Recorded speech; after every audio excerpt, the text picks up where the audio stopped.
Alright. Bonjour tout le monde, bienvenue au podcast du bruit à mes oreilles. C'est ici Alex. Aujourd'hui, je suis accompagné de mon co-animateur, monsieur Marc-Olivier Lalonde. Marco, comment ça va? Ah, ça, c'est pas bien. Un petit peu hangover, là. C'était la fête en matière. Puis, Oh, ouais, les lendemains de brosse sont, quand tu travailles le lendemain, sont moins faciles en vieillissant, mais ça va. Ça va. Toi, passe une belle fin de semaine? super fin de semaine. Pour de vrai, j'ai travaillé fort en esti sur le podcast. Ah ouais? J'étais allé au karaoké samedi soir. Ah J'ai ouais? poussé la note. C'est Euh, ça? ouais, c'était le fun. Couché à 6h du matin. Levé à 7h30 avec le bébé. C'était une parfaite, parfaite journée. Parfaite journée, man. Mais Ah ouais. ouais, c'est ça. Sinon, moi, j'ai été bien excité aussi, là. On a eu l'annonce de Alexis on Fire qui sort un nouvel album après 13 ans. Ah ouais? Grosse annonce. Fait que ça, j'ai bien hâte en esti d'écouter ça. Fait que c'est Il ça. est déjà enregistré ou? Sûrement, là. Il y a déjà des Ouais. tunes qui commencent. Il y a déjà une tune qui est sortie. Super Ah. grosse tune. Fait que je suis bien excité pour ce qui s'en vient. Je te Puis souhaite que ce soit de la marde. yes, puis on est avec nous autres, les gars des. Bon, je me suis fucké. Les Rod Swamp, yes! Yes. Comment ça va? Trop d'affaires en même temps à dire qu'on Yes, les gars, ça va bien? Oui, ça va bien, vous autres? Ah, Yes, ça va super bien. yes, Pour numéro vrai, un. On a Yann puis je- Martin, ça, avec nous ce soir pour parler du Ben. Je vous laisse un peu en introduction nous dire de où est-ce que ça part le Ben, comment que vous avez commencé ça, puis après ça, on va se lancer là-dessus. Yann, tu vas? Oui, OK. Le band, en fait, à la base, c'était un trio. On est des Ontariens. On vient d'un peu partout en Ontario. On s'est vraiment rassemblés à Ottawa, où on, on s'est découvert aussi parce que je veux préciser au départ que moi et Yann, on a 10 ans de différence. Fait qu'on n'était pas nécessairement dans les mêmes réseaux musicaux, tant au scolaire, tant au parascolaire aussi. Mais on a eu la chance de se rencontrer dans des festivals comme la Saint-Jean qu'on célèbre aussi. Puis j'avais à l'époque, on parle de 2015, j'avais l'idée de faire un nouveau projet. Moi, j'étais un tripeux de Flogging Molly, de Bodactan, Dropkick Murphy, Great Big Sea, tout ce bagage euh, traditionnel, mais celtique aussi. Mais je voulais créer quelque chose de bien nos racines ancrées là-dedans. Et puis, c'est là, on s'est rassemblés, moi, Yann et Patrick Farran, qui est le violonneux des Rod Swamp. On s'est rencontrés en 2015 pour jammer un peu dans le répertoire traditionnel, voir ce que ça pouvait donner. Puis finalement, on a jammé pendant presque 3 heures dans le répertoire. Puis on s'est dit, je pense qu'il y a quelque chose de magique là-dedans qui se produit. Fait on va créer ce nouveau projet-là. On n'avait pas choisi le nom du band encore. Et là, on a créé ce projet qui allait devenir le son, mais c'est un trio vraiment acoustique. Et puis là, avec le temps, on a eu le bonheur d'accueillir le Père Garneau, qui est un conteur de l'Est ontarien. Un monsieur, un ami un peu plus vieux que nous autres, mais qui comptait, puis nous, on se trouvait plate un peu entre les tunes au début, de Ah ouais. Ok. raconter l'histoire des tunes, de parler. Fait qu'on s'est dit, on va mettre un deux. Fait que lui, le but ultime de l'avoir dans le spectacle, c'était de raconter une histoire à travers les chansons qui se tiendraient sur une heure et demie, qui ferait en sorte que nous autres, on n'avait pas besoin de se démerder à trouver des entretunes et tout. Parce que le projet, c'était nouveau. Puis Question d'être Yann veut paresseux pas. un peu, Ah, je là. pensais de faire des Ouais, croyeurs. c'est surtout ça. Mais tu sais, pour Yann aussi, qui était quand même green, était nouveau là-dedans, c'est pas facile au début de roder avec un public. Tout ça a vraiment aidé de ce côté-là. Ça a créé en Ontario français un show unique et différent. Puis ça nous a amené directement sur la route. On était dans l'ouest, dans l'est avec ce show-là, dans les écoles, au grand public. Fait que ça nous a vraiment donné une belle carte de visite pour partir le bal. Et puis, à travers cette tournée-là, ben là, évidemment, on a eu le goût d'accrocher un drummer et un guitariste électrique pour venir un peu mettre du rock dans ce trad-là. Et puis, en 2018, on a lancé notre premier album, full band, sans compte. Fait qu'on a un peu transitionné vers la musique, le son du trad rock qu'on aime se donner là, comme titre. Puis depuis, ben, on a gardé cette formule-là. On roule ça depuis quand même depuis 2018. Ça fait pas tant longtemps, mais on a eu le temps de jouer bien des spectacles à travers ces années-là. Puis ben, on est revenu avec Elixir, qui je pense qui démontre bien l'évolution du band puis de ses membres aujourd'hui. Là. C'est malade. Cool. Puis, Je tenais à vous dire, vous avez un des meilleurs noms de band que j'ai entendu depuis un esti de bout. Esti que j'ai trouvé ça bon. Là. Mais je peux me permettre sur le nom de band, peut-être tu allais me le poser, mais ça a été un peu un coup de tête dans le sens où le premier show qu'on avait, on s'était branché sur Caribou. Vous allez dire que c'est pas loin de la thématique quand même, là. Mais Caribou, il y avait déjà un band qui existait, qui avait le même nom. Donc, on a mis ça de côté. Puis, un peu plus violent que vous autres, par exemple. Ouais. Juste un petit peu. On les a eu on voulait pas aller longtemps. Là. On voulait pas aller se battre contre eux autres. On a dit on va changer. Mais bref, le compteur que je parlais tantôt, c'est lui, en fait, quand il m'écrivait par courriel, il me disait tout le temps oh mon Rotswamp, comment tu vas? Il me dire salut. Fait que c'est venu un peu de lui. Puis un moment donné, on avait un contrat, pas de nom. J'ai dit, garde, je vais mettre les Rotswamp, on s'arrangera après. Je l'ai pas dit au gars. On a fait le show. Puis c'était quand même drôle, mais les commentaires étaient tellement beaux et bons après le spectacle, on a dit, regarde, on va garder ça, c'est sûr que ça marche. Tu l'aimais-tu le nom quand tu l'as vu sur le flyer, Yann? Ben, honnêtement, qu'est-ce qui est arrivé, c'est que nous autres, les boys, on le savait pas, on a été changés au contrat. Puis c'est vraiment quand le MC a embarqué sur l'estrade pour nous présenter, il dit OK, mesdames, messieurs, les Rotswamp! Puis là, il n'y a pas personne qui embarquait sur le stage. Puis Mert, il dit ah ouais, les boys, c'était nous autres! Là, on a pu que c'était ça notre nom.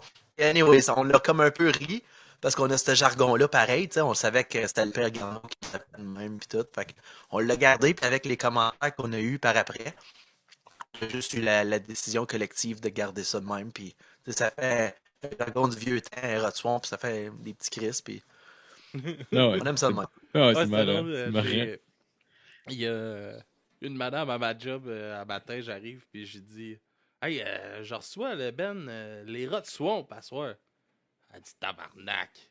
Ils l'ont le nom, eux autres, gars. Je suis sûr que t'aimerais ça. Là. Elle était là, c'est sûr, c'est du criage, du cossin. C'est vrai que ça sonne plus punk. À l'arvoyeur, elle était comme j'aime ça, j'aime bien ça.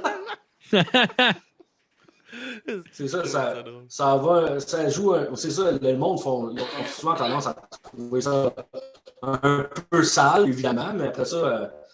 C'est plus dans l'énergie du band, du projet, qu'on trouvait que ça fitait bien dans le background. Tu sais, on est des gars de bois, mais on est propre, malgré tout. Là, on est quand même propre. Ah oui, vous ne voulez pas d'infos. Oui, non. C'est drôle.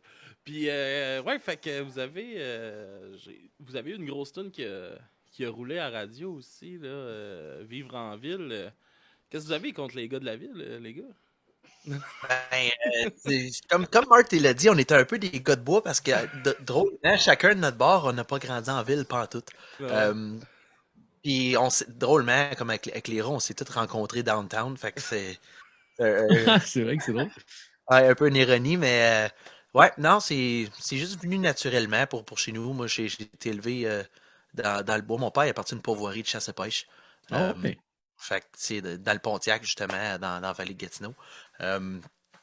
Puis aller en appartement pour aller au collège, aller à l'école, ça m'a vraiment comme un peu fucké la tête, là. Puis je sais pas, dans ce temps-là, c'est là que Vivre en ville a sorti.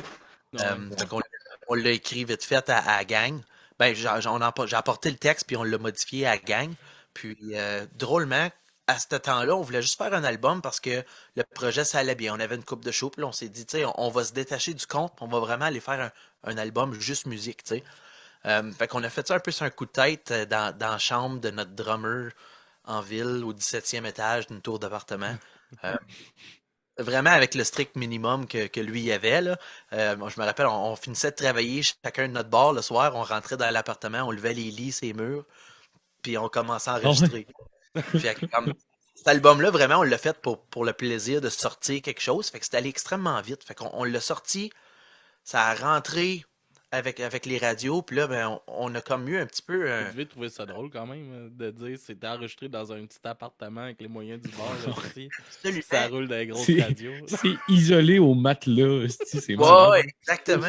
Puis c'était juste difficile à croire que c'était allé tellement vite. T'sais, oui, on a mis de l'effort puis tout, parce que à quelque part on y croyait, mais c'est allé tellement vite avec la poussée des radios puis tout que Mhm. c'était difficile à croire. C'est encore difficile à croire aujourd'hui.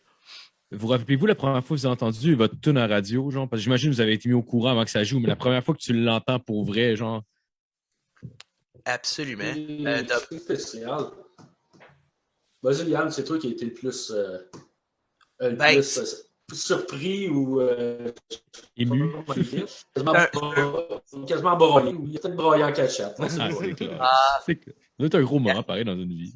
c'est un peu triste, honnêtement, la première fois que je l'ai entendu, parce que juste pour le fun, je revenais de travailler, puis il était comme quand même tard, je pense qu'il était comme 11 h le soir, puis j'ai juste mis la radio, puis j'ai pogné la dernière phrase. Ah. J'ai fait comme, Oh! la première fois en plus, là.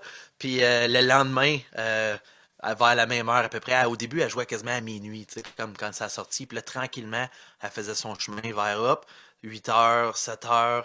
Puis là, à un moment donné, on s'est dit, tu sais, elle va peut-être jouer dans l'heure de pointe comme du trafic. Puis là, Ouais. après 7 h, mettons, elle bumpait à midi. Comme elle jouait pas dans l'heure du trafic, puis tranquillement, à un moment donné, elle l'a joué, puis c'est vraiment là qu'on a vu une grosse différence. Mais la première fois que tu entends une de tes créations à la radio, on dirait que c'est comme un petit choc, là. Comme, moi, j'étais pas très vieux non plus à ce temps-là, j'avais peut-être 19, 20. J'avais Qu'est-ce 20. quand même? Ouais. Puis, comme, je sais pas, avec la vitesse puis le studio puis la patente, de l'entendre, c'était comme un petit rêve de kid qui se réalisait, puis on dirait que c'était comme pas vrai, là. Ouais, puis j'imagine aussi quand ça va tellement vite, genre, c'est comme Chris, c'est surréel un peu. Ouais. Ben, c'est comme ça, si tu réalises pas l'ampleur que la radio a comme plateforme, jusqu'à ce que tu prennes la route à un moment donné pour te rendre au Saguenay, aller faire un show là-bas, puis qu'en arrivant là, le monde te crie Jouez Vivre en ville! Puis là, t'as à part, puis ça chante à tue-tête dans le chapiteau. T'es comme Ouais, c'est bizarre, c'est cool, mais c'est bizarre parce que t'es comme on était à je sais pas combien d'heures de route, la chanson s'est rendue, mais le band c'était pas encore rendu, tu sais, puis c'est un peu, on est un peu à la merci de ça, de courir après nos chansons qui se promènent vite à la radio, tu sais, mais Mhm. c'est un heureux problème, comme on Ouais, dit. c'est clair. Hey, juste une Eh. parenthèse, là, Martin, je pense que. Je sais pas si tu voudrais peut-être essayer de te mettre sur ton cellulaire. Là. Je pense que y a un petit problème avec la connexion. Là. Je sais pas si c'est juste de mon côté. Là. Non, moi, je vois qu'il lag un petit peu. Ouais, c'est ça. Peut-être essayer de nous rejoindre avec ton cellulaire. Ça va peut-être être plus simple. Ça va peut-être Ça avoir une marche. meilleure connexion. C'est good? Ça marche. Oui. Alright, désolé.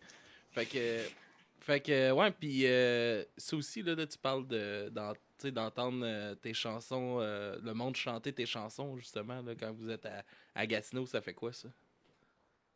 Ben, c'est un peu bizarre parce que drôlement, on a eu cette expérience-là avec des gens très loin de la maison. Comme la première fois que la foule a chanté une de nos tunes, on était au Saguenay. On était à la baie.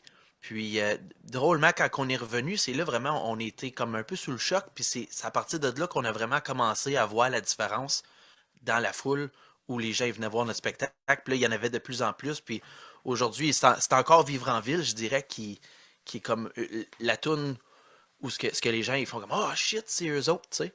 Non seulement il y en a qui la chantent à tue-tête, mais il y en a d'autres aussi qui connaissent pas le groupe encore. Puis quand on joue celle-là, ils sont comme ils mettent un visage, tu sais. Mhm. Puis ça, c'est encore plaisant de voir la surprise dans le visage des gens qui font comme ah, c'est eux autres. Ça nous fait plaisir. Je l'ai vécu aujourd'hui, moi. Je vous faisais jouer, parce que moi, je suis chauffeur d'autobus scolaire, là. Puis je faisais jouer votre musique dans l'autobus aujourd'hui. Puis à un moment donné, cette tune-là part. Je suis comme, hey, je suis pas sur la radio, là. Hein, tabarnak. J'étais comme, Chris, c'est hot. Je savais pas que c'était. Au début, tu sais, je savais Ouais. pas pantoute que c'était vous autres à la base. Puis, parce que Yeah. c'est ça, tu sais, j'avais entendu la chanson, mais je suis pas un gros écouteur de radio. Fait que tu sais, j'avais jamais entendu le nom du band ou quelque chose. Puis, pour de vrai, je trouvais ça vraiment cool. Puis ça, je voulais.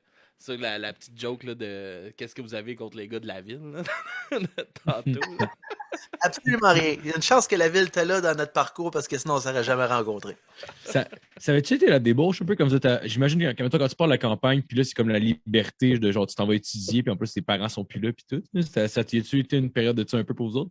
Ben, comme Marty disait tantôt, là, on est comme. On a une grande différence d'âge, fait qu'on s'est pas tenu avec la Ah. même tout le temps. C'est sûr, des débauches, il y en a eu. Il va Ouais, toujours ouais, y en avoir. Mais non, je te dirais que moi, par chez nous, j'ai jamais été tenu bien tight aussi, comme avec la famille. On était en campagne. Puis, tu sais, honnêtement, quand j'étais arrivé en ville, je m'ennuyais plus de faire du skidoo puis du 4 roues que. Ah ouais. Tu sais, comme c'était le choc culturel de ce côté-là, moi, pour la ville. Je restais d'un appartement entre une caserne de pompiers et un hôpital aussi, fait que j'avais rien pour m'aider, là. Mais fait que, non, autre que ça, il n'y a pas eu de grosse débauche. Non. On est drôlement très, très, très, très sage. Ah ouais. Ah, c'est cool. Puis quand vous avez commencé à passer à la radio, mettons, avez-vous vu, parce que là, tu parlais, mettons, du monde au Saguenay que tu connaissais pas, qui écoute votre musique, est-ce que vous avez vu un regard différent de votre entourage, de la manière qu'ils vous regardaient? Ou, tu sais, mettons, des fois, tu peux avoir un projet, puis le monde te prenne pas tant au sérieux, mais là, ça devient comme plus sérieux, puis ça passe à la radio, genre. Drôlement, oui. Ouais. Drôlement. Puis, on dirait que ça prend un certain temps, comme tu dis, que les gens de ton entourage réalisent comme qu'est-ce que c'est. Tu sais, moi, je pourrais te dire que je l'ai vu cette année. Tu sais, ça fait 4 ans Ah que ouais. le premier album est sorti. Puis cette année, euh, on a rarement joué dans notre région, dans nos festivals proches, parce que en Ontario, il y a un petit peu moins de gros événements. Tu sais, au Québec, chaque ville ont leur salle de spectacle. Mhm. Puis tout, c'est pas tout à fait comme ça en Ontario. Fait qu'il faut vraiment attendre la saison des festivals pour pouvoir performer. Puis faut espérer être choisi dans les festivals Ouais. qui alentour pour présenter notre produit. Puis heureusement, quand on a commencé le groupe, les festivals, ils nous ont encouragés, mais comme sur notre première année, alors on n'avait même pas notre album de sortie. Fait que par le temps qu'on fasse comme un cycle pour revenir avec du nouveau produit, ben il s'est passé 4 ans. Puis quand on est revenu cette année, dans mon village natal, c'était le 150e du village. OK. OK. Puis ils ont fait comme un gros spectacle dehors. Puis ils nous ont invités pour aller jouer au spectacle. Puis c'est vraiment là que là, j'ai vu euh, une grosse différence parce qu'ils attendaient comme 1200 personnes, puis ils ont eu comme 2500 personnes pour venir voir Shit. les gars, tu sais. Puis là, on était comme holy shit. Là, ça m'a fait plaisir aussi parce que ça prouve que la communauté, tu sais, d'alentour supporte le band, même si ça paraît pas tout le temps, tu sais. Ouais, ouais. Bon, Ça, ouais. c'est une belle surprise de la communauté. Un, de nous avoir demandé pour jouer pour le 150e. Puis deux, de voir que les gens se sont déplacés pour venir nous voir. Il y avait de la famille, des amis qui sont descendus de bien loin pour venir voir le show. Puis ça C'est ça malade. fait vraiment chaud au cœur. Ouais, puis, voyons, ce que je voulais m'en aller. Asti. J'ai perdu ma Tu question, donnes le- tabarnak, Marco. OK. Oui, il y a quelques questions. OK. Vous rappelez-vous, Ça les va boys? en lien avec ça.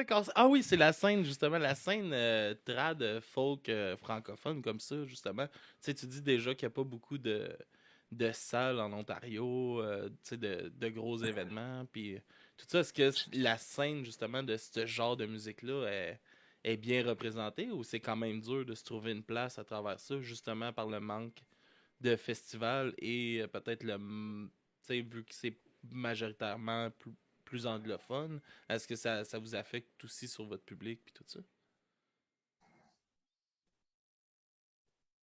Là, on va essayer voir si on m'entend mieux, c'est pas ici. Là. Ouais, numéro tu t'en un, fous le hein. bien, mon gars. OK. Oui, excellent. Tu sais, je sais pas, oui, la scène trad, tout ça, mais je pense que le style qu'on fait, nous autres, les rats, déjà, là, que ça nous permet de jouer dans divers événements, comme autant les festivals qu'en salle, en grande salle, en petite salle. Des fois même, on y va acoustique. Ça nous permet vraiment de se mouler aux demandes. Puis je pense que c'est un style qui un peu recherché, du moins le côté festif pour la plupart des diffuseurs. C'est beaucoup recherché, donc on n'a pas nécessairement une difficulté à aller jouer, même si on doit un peu attendre les dates des diffuseurs, des événements, tout ça, mais je pense qu'on a un style un peu passe-partout. Puis là, ben, cette année, ça fait déjà 2 ans, je pense qu'on repousse, mais là, cette année, on va faire un premier pas à l'international à Pully. Puis je pense que ça va peut-être nous aider justement à jouer davantage parce qu'il y a des groupes comme Bodakan que j'ai beaucoup pas analysé, mais quand même un peu leur façon de faire. Puis c'est des groupes. C'est très proche de nous. Puis le traditionnel, c'est un peu la musique world, si on peut dire, parce que ça joue quasiment plus à l'international que chez nous. Puis si on peut, on l'a vu même avec les Cowboys fringants qui sont partis une semaine à l'international, c'est tout le temps plein. C'est sûr qu'eux autres ont une grosse carrière déjà établie, mais c'est un style qui nous ressemble. Puis je pense que si on travaille fort, on peut peut-être atteindre du semblable, je sais pas jusqu'à là, mais au moins du semblable. Et puis, c'est ça, avec les rats, on prend vraiment tout ce qui passe ou tout ce qu'on pense qui peut nous apporter quelque chose de plus après. Je pense que c'est le même qu'on a joué nos cartes jusqu'à aujourd'hui, puis ça nous a pas nuit, quoi, que ça nous a aidé sûrement à aller plus vite que si on attendait les demandes, justement. Désolé, les gars, c'est Terreur Finale qui est là. C'est pas Mystère. Tabarnak. Oh non. Salut, Terreur. Allô? Yann, vous aimé. Non, ça pète un peu le momentum s'il n'y a pas le son. On n'a pas bien entendu ton message, mais je crois qu'il dit qu'il vous a aimé. Ben, j'ai compris, vous aimez. Ouais, je pense que c'est des trucs qui fait jouer à l'envers. Ouais. Terreur Finale parle à l'envers.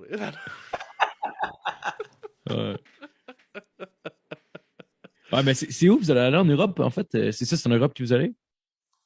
Un festival qui s'appelle Pully-Lavaux à l'heure du Québec, à Pully, en Suisse. C'est en Suisse, ok, cool.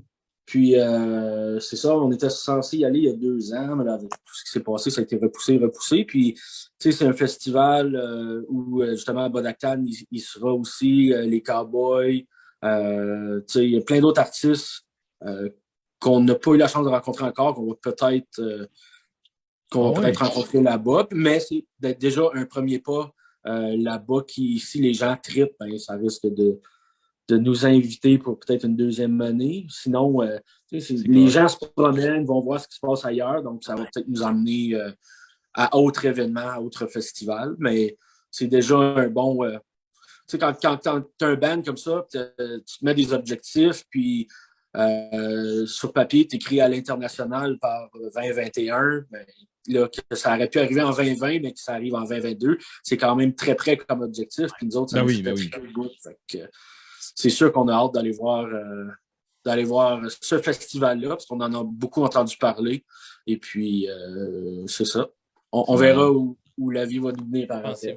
Pensez-vous booker, peut-être, tant qu'être rendu là-bas, de vous booker une couple de dates alentour? Ou, Ben, on y a pensé. Est-ce que ça va être réalisable? Je ne sais pas, parce que les gens sont encore un peu fébriles là, que avec tout ce qui se passe, tu sais, puis juste d'aller ailleurs, le booking, il y a beaucoup de dates, que c'est des dates qui avaient été reportées. Donc, je pense que 2023 va peut-être être plus facilement bookable d'un point de vue comme ça. Surtout si jamais on retournerait à Pully, ben là, c'est sûr qu'on va aller voir un peu autour. Mais on essaie de se chummer aussi avec des groupes de là-bas qui pourraient peut-être faire un échange de... On les fait venir au Canada, ben après ça, ils nous emmènent là-bas. Fait que ça, c'est aussi une belle mentalité. On avait quasiment eu une tournée avec The O'Reillys and the Paddy Hats en Allemagne, mais finalement, ça a tombé à l'eau. Mais regarde, on ne sait pas, peut-être si tout va bien, on pourra reprendre ça. Ben oui, honnêtement, ça fait 4 ans qu'il va être bon actif, puis il y a eu là-dedans 2 ans d'inactivité, mettons, ou à peu près, genre. Fait que, pour elle, vous avez une super belle progression déjà, là, c'est fou, là. Ouais. Ils disent de ne pas rencontrer ses idoles. C'est quoi qui vous stresse, mettons, genre, je sais pas, mettons, t'arrives avec les gars de Bon Octane, mettons, que tu capotes sur eux autres, puis là, finalement, tu te rends compte que tu t'entends calissement pas bien avec, genre. Mais là, Marco, tu le sais que c'est impossible, ça. Non, non, Non, je sais, mais non, mais. Honnêtement, si je sais non, je pas. sais. C'est une joke, Comme, là. mettons, des fois, ça peut être aussi une nervosité. Là. Ouais, Des fois, ouais. tu peux être nerveux de parler avec quelqu'un, puis là, finalement, tu te rends compte que t'es weird parce que t'es nerveux, genre. Je pense, je vais y aller vite fait, Yann, puis je te laisse après, parce que tu as une bonne histoire à raconter. Là. Ouais. Pour ma part, je pense que ça dépend. On a des idoles, mais à différents niveaux. Fait que, de rencontrer, par exemple, Rob Langlois, qui a réalisé notre album, pour moi, c'était un idole de chez nous, un bassiste en plus. Moi, je joue la bass, fait que je pouvais vraiment me retrouver dans ce que lui dégage, dans ce que lui fait, et puis de le rencontrer. J'ai pas été déçu. Une chance, parce que ça aurait mal été aussi pour la réalisation de l'album. Ouais, j'avoue. Mais je pense qu'on a pas la chance, mais on réussit à s'entourer de gens qui nous ressemblent et qui ont un peu le même bagage, le même genre de, tu sais, juste l'humour, je veux pas, ça joue pour beaucoup, la même mentalité. Ouais. Fait qu'on réussit à ce niveau-là de bien s'entourer, puis d'être surpris et bien surpris. Mais je vais laisser Yann y aller avec son petite anecdote, parce que lui, il est resté quand même assez surpris à quelques reprises. À quelques reprises, non? À quelques avec plusieurs S. Anyway, je suis quelqu'un, ça paraît peut-être pas parce que je suis le chanteur du groupe, mais je suis quelqu'un de bien réservé et bien gêné. Puis quand vient le temps de rencontrer d'autres gens ou quelque chose, oui, je deviens un peu plus nerveux, un peu plus stressé. Puis, mettons, ma première expérience comme ça, c'est quand on a fait notre passage au Rosec pour les vitrines du Rosec. Ouais. On était à Rimouski, puis on s'en va, on présente notre vitrine, puis après ça, ben, il y a des gens d'industrie qui sont là, qui se promènent, tu sais, tout le monde vend un peu sa salade. Puis après ça, comme il y a des soupers où ce que tu peux aller, puis tout le monde est là, tout le monde mange ensemble. Puis on finit de souper, j'aperçois Yves Lambert. Moi, par chez nous, la bottine souriante, ça joue à l'été. Ben, à l'hiver, puis à l'automne, ça joue tout le temps. Depuis que je suis kid, que je trippe un peu là-dessus avec mon père, puis là, un moment donné, je dis aux boys, je dis, hey, avez-vous vu Yves Lambert, il est ici. Puis là, les boys, ils font comme, ouais, tu devrais aller y parler. Comme, là, je branle un peu, puis là, tout le long du dessert, toute la patente, là, les boys, ils me craignent, puis là, on vient, la soirée commence, puis là, on parle un peu à tout le monde, puis là, les boys, ils me craignent, puis ils disent, OK, Yann, il dit, ça serait le temps, là, il y a de l'air à s'en aller. Je fais comme, parfait! Moi, je pogne mon courage à deux mains, je pars, je marche direct comme un soldat, je m'en vais le voir, j'ai dit bonjour, il dit, bonjour, jeune homme. Là, je fais, j'ai bloqué drette là. Oh! J'avais ma main de même pour y serrer la main. Puis là, plus que je bloquais, plus que je capotais. Puis mes boys en arrière, là, ils riaient, lui.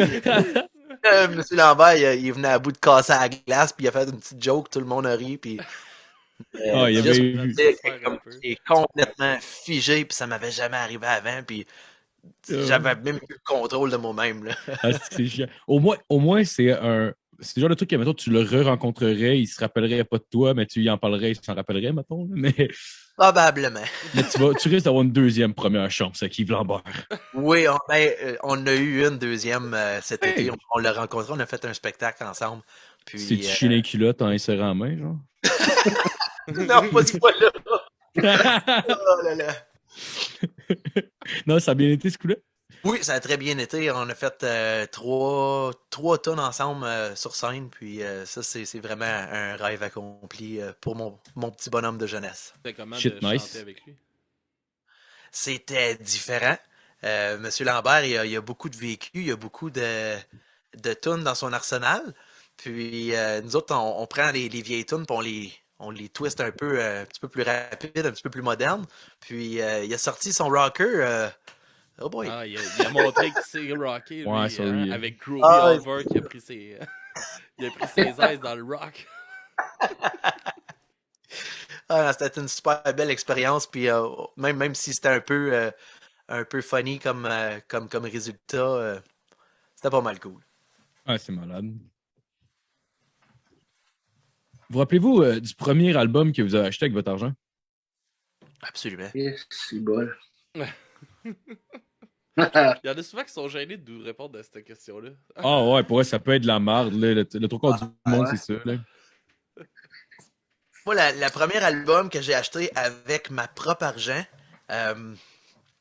c'est American Idiot de Green Day. Ah ouais, fou album. Ouais. 2001, Yeah. 2001, je pense. 2004, je pense. 2004. Ouais. Ouais. Grosse tournée, moi j'avais été voir la tournée justement quand il avait passé au parc Jean-Drapeau avec Jimmy Eat World puis Anti-Flag. Oh fuck. Gros show. Gros show. J'avais 12 ans. C'est Quand excellent. même. Ouais. Toi, Martin, Toi, c'était quoi? Martin, tu Quand te même. rappelles-tu? Ben, c'est juste quand même triste que Yann, ton premier album, c'est A Green Day, American Idiot. Moi, j'étais au cégep quand que. C'était mais, déjà de la merde, bref. Green Day. Non. Moi, je ne sais pas, c'est flou, mais j'ai été un grand fan de Kiss. Ouais. Donc, ça se peut fort bien que ce soit un album de Kiss. Lequel, je ne sais pas, mais parce que j'en avais plusieurs. Mais sûrement que ça pourrait tourner autour de ça. Mais là, après ça, mais moi, j'ai été un fan de country aussi. Fait que ça se peut que Johnny Cash est venu faire un tour. Je me rappelle pas, là, partout. Ouais, moi, avec, Ah, je bon. pense que... Non, vas-y. Non, je disais, moi, avec, je pense que le premier album que je me suis acheté avec mon argent, c'était genre Destroyer de Kiss. Je me suis abonné, je me souviens dans le temps, il y avait Columbia House, là, tu avais comme une tu recevais ça, puis tu avais le choix d'album, puis là, moi, je disais à mes parents, moi, j'aimerais ça, celle-là, puis ils m'y commandaient. Ça vient pas de mon argent comme il faut, mais dans cette partie un peu, mais je trouve ça a été comme un beau moment. Je sais pas quel âge que vous avez exactement, vous autres, là, mais moi, son recul de, je sais pas, moi, 30 ans, mettons, à peu près, c'était autour de cet âge-là que Columbia House, c'était bien populaire chez nous. Ouais. Ça, moi, je suis né en 91, j'ai 30. Fait que... OK. J'en ai entendu parler de Maison de Columbia, je sais c'est quoi le concept et tout, mais genre même, je pense que rendu au moment que j'aurais pu embarquer là-dedans, tout le monde était conscient que c'était un peu une fraude. Là. Fait que genre, c'était déjà ces derniers milles de Maison de Columbia. Là. On commençait à utiliser LimeWire. Un Napster. Ah, ouais, LimeWire, c'est bon. Gaza. Ouais. Est-ce que vous vous rappelez un peu comment que la musique est rentrée dans vos vies? T'sais, comment vous avez découvert la musique? Comment que vous avez commencé à en jouer aussi? Ben moi, de mon bord, mon père, tout à côté de mon père, c'est tous des musiciens. Mon père joue de l'accordéon, de la guitare, il jouait du drum dans un band. Mon oncle, c'était le bassiste. Sinon, mais nous autres, très, très jeunes, je me souviens, 5-6 ans, on avait des gros parties de famille au jour de l'an. Mon premier instrument, je te dirais que ça a été les cuillères. C'est drôlement, mais c'est ce côté-là de la musique, moi, qui m'a allumé, le côté rythmique. Donc, j'ai commencé vraiment à jouer du drum au début. Après ça, j'ai eu un intérêt pour la basse aussi. Je trouvais qu'il y avait quelque chose là que j'ai pas pu mettre le doigt sur c'est quoi exactement, mais il y a quelque chose qui venait me flatter beaucoup dans la bass et le groove.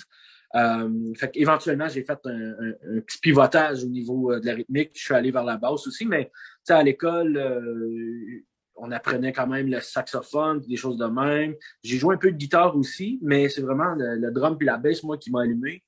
Puis après ça, j'ai fait partie de l'harmonie de l'école au drum, puis j'étais dans le band de l'école à la bass. Fait que ça m'a comme permis d'évoluer dans les deux. Puis éventuellement, quand je me suis commencé à créer des groupes, ben au début, j'étais drummer. Puis après ça, il y avait comme... Il n'y a pas une pénurie de bassistes, il y en a juste moins. Je pense que c'est moins populaire. De gars qui se disent bassiste et non, je suis guitariste puis je vais aller prendre une bass. Mais fait que moi, j'ai eu comme cette idée-là de combler ce vide-là de par chez nous. Puis depuis ce temps-là, j'ai jamais lâché la bass. Puis ça a resté mon numéro 1. Nice. T'as-tu joué de la contrebasse? Des fois, ça peut faire comme la rythmique du drum aussi, admettons, en slappant ou des trucs de même. Ouais, j'en ai une, en fait. Au début, quand on jouait avec le trio, je la sortais aussi un peu pour donner une petite vibe différente. Mais j'en ai une contrebasse. Puis c'est juste Chris à traîner. Puis, mais, tu t'es-tu fendu les mains au début en essayant de slapper et des trucs de même? Je sais pas, j'avais un de mes chums, il jouait avec des gants au début parce que genre, ça c'était trop raide. Là. Il doit en jouer plus que moi dans ce cas-là, parce que non, je me suis pas fendu les doigts, quoique ça fait longtemps que je joue de la bass avant ça. Fait que, ouais. Puis dans le début de la bass, les doigts me fendaient, ça c'est sûr. Mais là, je suis peut-être Je suis bien corné, on va dire ça de même. Ouais. Je pense en fait qu'il va en jouer moins que toi. Ça doit être pour ça. Yeah. Ben, moi, de mon côté, c'est la musique qui est dans la famille depuis 3 générations aussi. Mon grand-père, à l'âge de 17 ans, il était dans un band, puis il jouait des arénas dans ma région. Mon père a embarqué cool. dans Trolley. Puis mon père, il a jamais fait de spectacle professionnel, mais toujours été un gars de guitare d'un feu de camp puis d'un party. Tu sais, c'est un peu cette vibe-là qui nous entoure dans la famille. Puis c'est drôle qu'avec les rats, on a tombeau traditionnel puis des racines parce que c'est le même dans nos membres de la famille pour la majorité de tous les membres du band. Euh, Fait que vraiment, tu sais, puis c'est juste, ça fait longtemps, ça a toujours été là, puis comme aussitôt que quand j'étais petit, mettons, j'ai eu l'arrêt, mon père, il n'a jamais serré sa guitare dans un coffre, il était toujours sur un stand dans le salon. Puis, mettons, à toutes les fois que je passais à côté, je l'apprenais, j'avais le droit de l'apprendre quand lui il était à la maison, tu sais, sous sa supervision. Puis quand il a vu que j'étais intéressé, euh, tout de suite, il a rentré dans le game en m'achetant ma première guitare, mettons une petite 3 quarts. J'avais peut-être 6 ans. Puis Oui. la ligne est tout le temps fine hein, avec les plus petits les enfants parce que tu sais, tu as des petits doigts puis ça reste des cordes de métal. Tu sais, si tu veux que le kid il performe bien, faut qu'il y ait un vrai instrument, pas un jouet, tu sais. Fait que c'est un peu délicat de garder l'intérêt puis de pousser malgré que ça fait mal. Parce que tu veux pas trop le pousser parce qu'après ça, il va juste tout crisser ça là, tu sais.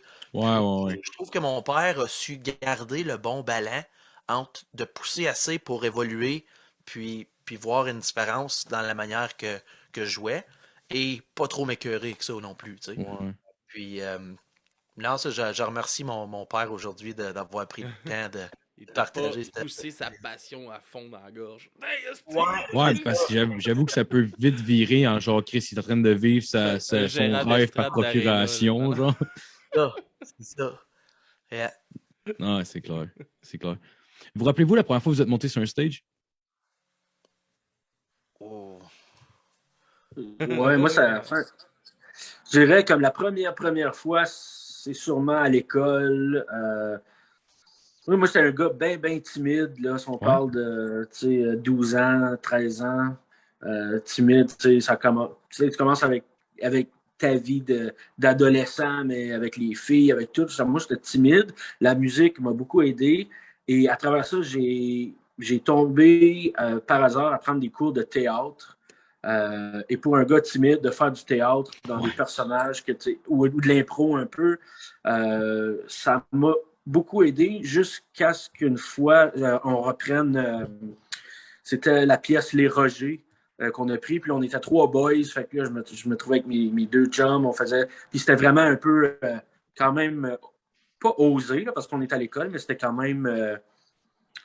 ça m'a juste permis de sortir. Parce que moi, j'écoutais beaucoup de François Pérusse. Je suis un gars qui adore ça, les jeux de mots, les jokes. Bon, je suis quasiment fatigant avec ça, même des fois. et puis ça m'a beaucoup aidé. Mais la première fois que j'ai monté sur scène avec un instrument, on dirait que j'étais comme caché derrière, mettons, mon drum. Fait que ça m'a aidé beaucoup à vaincre ma timidité, mais aussi à faire comme yes. Quand j'embarque sur une scène, c'est un peu moi qui est en contrôle, donc je vais faire ce que je veux, puis les gens vont m'écouter. Donc ça m'a un peu ouvert les yeux et ça m'a permis de tasser ma timidité pour justement vouloir faire ça de ma vie. Puis que quand j'embarque aujourd'hui sur un stage, je me sens confiant. Je sais que les gens vont écouter, que je parle, que je joue de la bass, ils vont m'écouter. Mais c'est ça, je pense que la première fois, c'était autour de ça, 12 ans là, sur un vrai stage devant une école complète. Puis, c'est quand même. Hein? C'est le fun, ouais, c'est le fun. Pour toi, Yann? À peu près autour de la même âge.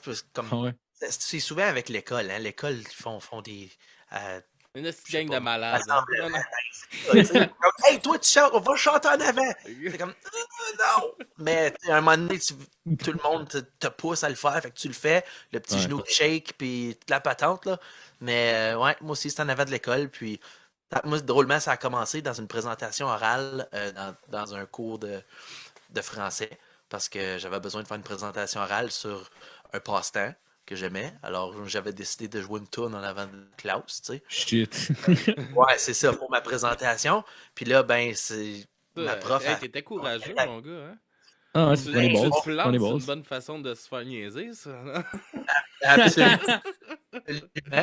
Euh, Fait que là, après ça, ben, la professeure est allée chercher la direction. Puis là, elle a fait comme, OK, Yann, tu recommences ta présentation. Moi, je dis, ah, fuck. Fait que là, j'ai rejoué en avant de la direction. Puis là, ben, c'est là qu'ils ont décidé qu'ils étaient pour me crisser sur un stage en avant de toute l'école à la fin du mois au rassemblement. Puis Tu te rappelles le de petit ta joueur. chanson? Oui, c'était Embarque ma belle de Caïn. Ah ben, Chris. Ah, ben, ouais, rien de bien péril, mais Non, mais c'est pas grave. Faut commencer quelque écoute, part. c'était le groupe que j'idéalisais à ce temps-là, que j'idélise encore aujourd'hui. Ça a fait une grosse impact à la manière que j'ai appris à jouer de la guitare puis que j'écris des tunes aujourd'hui. Mhm. Mais c'est ça, Embarque ma belle, c'était ma première expérience de scène. T'étais-tu bien anxieux? Puis, t'es-tu encore, je sais pas, t'es-tu anxieux avant de monter sur une stage? Parce que tu me dis, mettons, qu'avant de rencontrer des gens, mettons, ça peut être source d'anxiété pour toi. Genre, mettons, de présenter devant des inconnus, genre des tunes que t'as écrites en plus, genre, tu trouves ça un peu Puis, anxiogène? Ou? absolument, absolument. Au début, j'étais beaucoup anxieux, surtout dans nos premiers temps avec les rats, parce que on n'avait pas beaucoup de matériel. Tu sais, comme on avait un certain nombre de tunes, puis des fois, il y a des exigences de spectacle où ce qu'ils font, OK, on aimerait ça vous avoir pour 2 heures, puis là, on fait comme fuck, on a 1 heure et demie de matériel. Ça veut dire qu'il faut soit tirer à la sauce, faire des jokes entre les tunes, ou apprendre d'autres matériels. Puis tu sais, il y a toujours un espace où ce que t'as pas assez pratiqué avant d'aller sur le stage, mais ça, c'est dans ta tête parce que on les apprend, les tunes, on les Mhm. pratique. C'est juste que il y a tellement, comme tu dis, une petite anxiété qui est en arrière qui fait que t'es jamais confortable. Mais là, tu commences le show, ça part, le show va bien, puis là, tu fais comme, ah, tu dis quoi, c'était pas si pire. Fait que là, le prochain show, il arrive, puis t'as encore ça, mais ça, je parle pour Ouais. moi, là. Fait que, mettons, ça me prend une coupe de shows, comme là, ça fait longtemps qu'on n'a pas joué ensemble. Là, quand le dernier show qu'on a fait il y a 2 semaines, j'étais un peu comme ça. Tu sais, nouvel album, des nouvelles tunes, on n'a pas joué ça en avant des gens un peu. On les écoutait en masse, on les a pratiqués en masse, on les a enregistrés en studio, comme il n'est pas là le problème, il est là, tu sais, il est dans la tête. Mais Ça, parce que au tes tunes début, déconnaient. ben, c'est techniquement oui, là. Pour vrai, vous les, un coup que vous les jouez, puis tout ça, votre set, là, il est comme mémorisé géniquement, là, quasiment. Là, Je te dirais que l'anxiété, elle s'en va quand un moment donné, tu l'as fait assez, que c'est plus mécanique, mais que tu le fais puis tu as du plaisir. Tu sais, tu joues puis tu penses plus à c'est quoi tes prochaines paroles, tu fais juste les chanter. Puis profite, c'est c'est là. Ouais. exactement, c'est là que le moment magique change. C'est là où ce que la foule elle réalise qu'ils sont en train de vivre un moment puis ils regardent pas des gars travailler.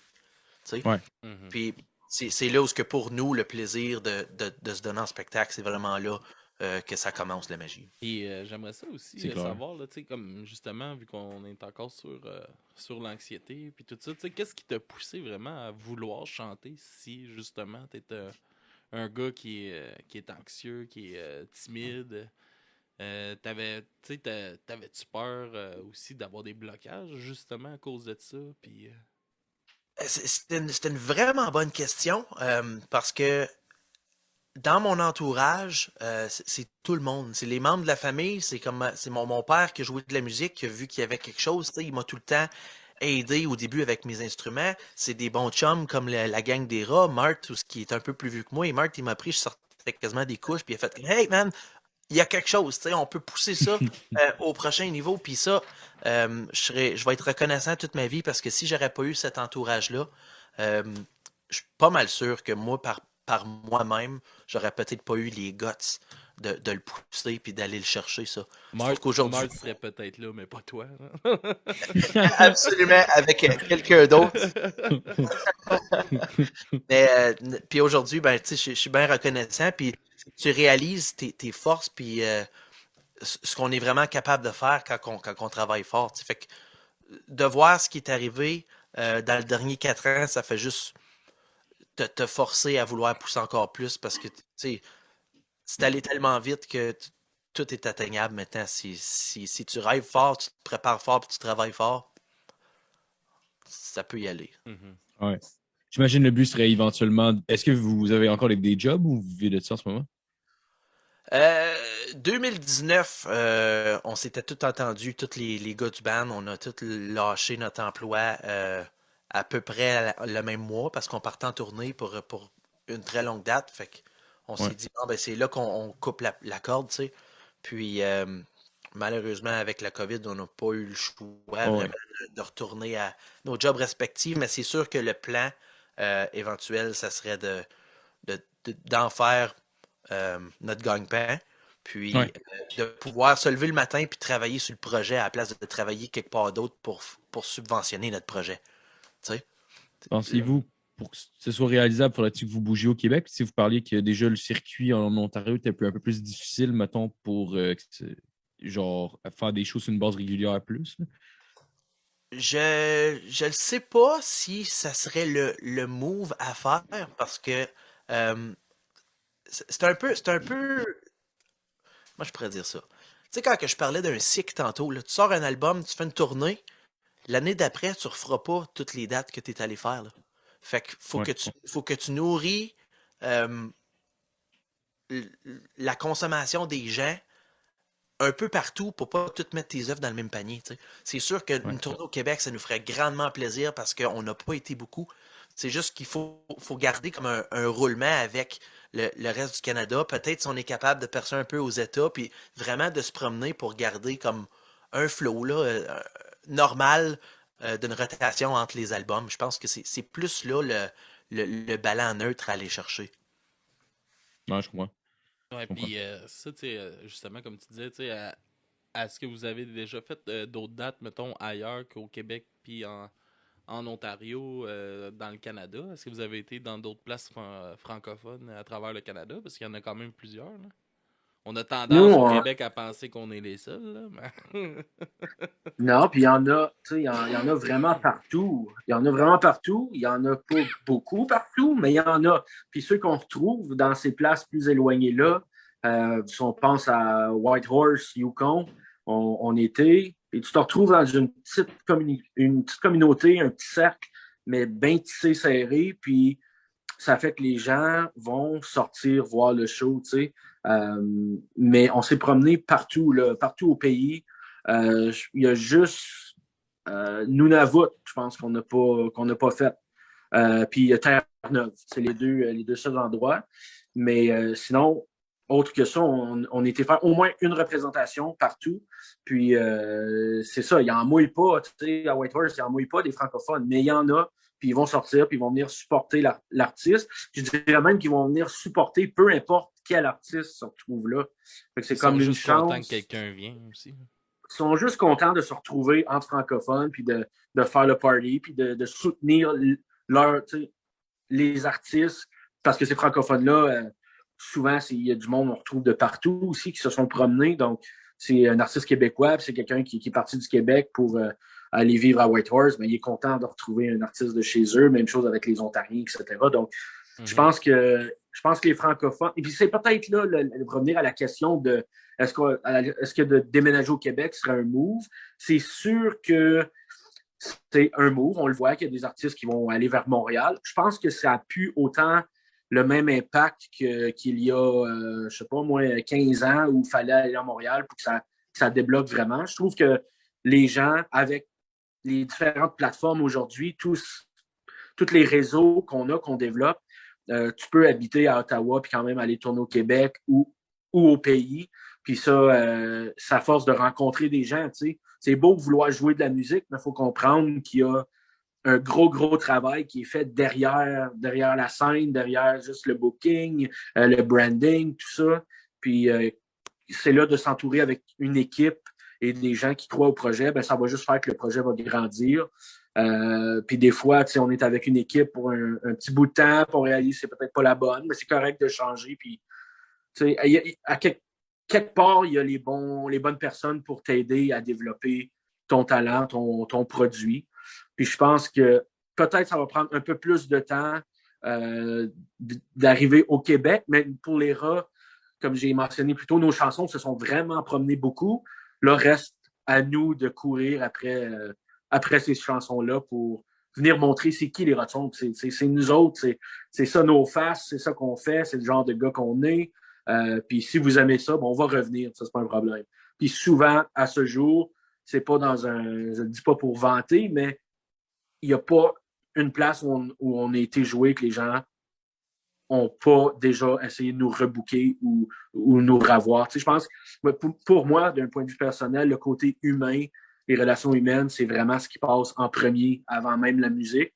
C'est sûr que la musique vient aider. Si tu ne traites pas sur la musique, tu ne feras peut-être pas venir le band, mais, je pense que quand tu as des bonnes personnes qui sont là pour les bonnes raisons, ça fait que les gens sont très ouverts et sont très reconnaissants aussi de ton projet, de ton produit, puis sont prêts à t'aider à tous les niveaux. Non, je comprends. Puis tu parlais que tu avais fait du théâtre puis que tu aimais la comédie, genre, c'est quoi que tu fais, mettons, des fois entre les tunes, d'essayer d'écrire des blagues, genre, ou c'est quoi qui t'a déjà intéressé d'essayer le stand-up, genre? Pourquoi tu ris, toi? Parce que Marthe, c'est comme le Papa Bear du groupe, puis il y a tout le temps une petite blaguette sur le bout de la langue qui est prête à sortir n'importe quand, puis il me prend toujours par surprise, moi, puis je suis quelqu'un qui a le sourire facile. Fait que des fois, on essaie d'être plus sérieux dans certains contextes, puis je suis pas capable, je le perds tout le temps. Je disais tantôt, Pérus, ça m'a beaucoup allumé. Je l'écoutais beaucoup, beaucoup. Mais je me suis intéressé très, très jeune aux humoristes, de tous les styles. Moi, je suis un fan des Denis Drolet, comme Mike Ward. J'adore Mike Ward, mais j'adore aussi Martin Matt. Tout me fait rire. Puis, oui, j'ai déjà pensé, mais mon côté timide que je parlais tantôt, je sais pas si je serais capable de juste me planter là avec un micro puis de raconter des anecdotes. Je sais qu'il y a beaucoup de travail qui est mis en arrière aussi, mais je sais pas si j'ai le contenu pour livrer de quoi à la hauteur, comme je peux le faire avec ma bass ou un drum, par exemple, mais c'est sûr que l'école de l'humour m'a tenté un maudit bout il y a plusieurs années. Ça me trotte en tête encore aujourd'hui de me dire, hey, à la limite, le monde va trouver ça plate, puis je ne le referai plus. Mais le plus beau qui pourrait arriver, c'est que je les fais rire, puis que je continue. Fait que c'est à voir, mais j'ai pas tenté l'expérience. T'as tout le temps la chance de roder un peu en show. C'est ça. Puis à la limite, il y a un entre-deux entre, genre, tu sais, prendre le gros cours de l'École nationale de l'humour. Là. Je pense que tu peux prendre mettons, des petits cours d'écriture qui durent, mettons, je sais pas, une couple de semaines, puis qui coûtent, mettons, 500$ au lieu de payer 17 000, genre.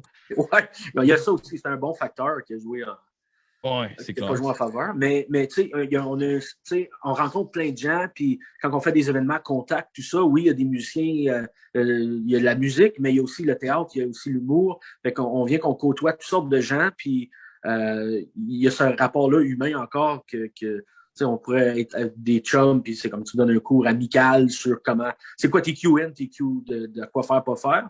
C'est sûr qu'en show, des fois, je sais pas, moi, Yann pète une corde, puis il faut improviser. C'est sûr que là, mon côté, peut-être humour, vient compenser parce que je peux me permettre de jouer avec le public ou des fois qu'il y a des choses qui arrivent en tournée que je vais me permettre de raconter l'anecdote sur scène. Puis souvent, le monde va trouver ça drôle parce que c'est ma façon d'être et d'interagir avec les gens. Moi, l'humour, je trouve que ça sauve, ça peut sauver des vies, je pense. Puis,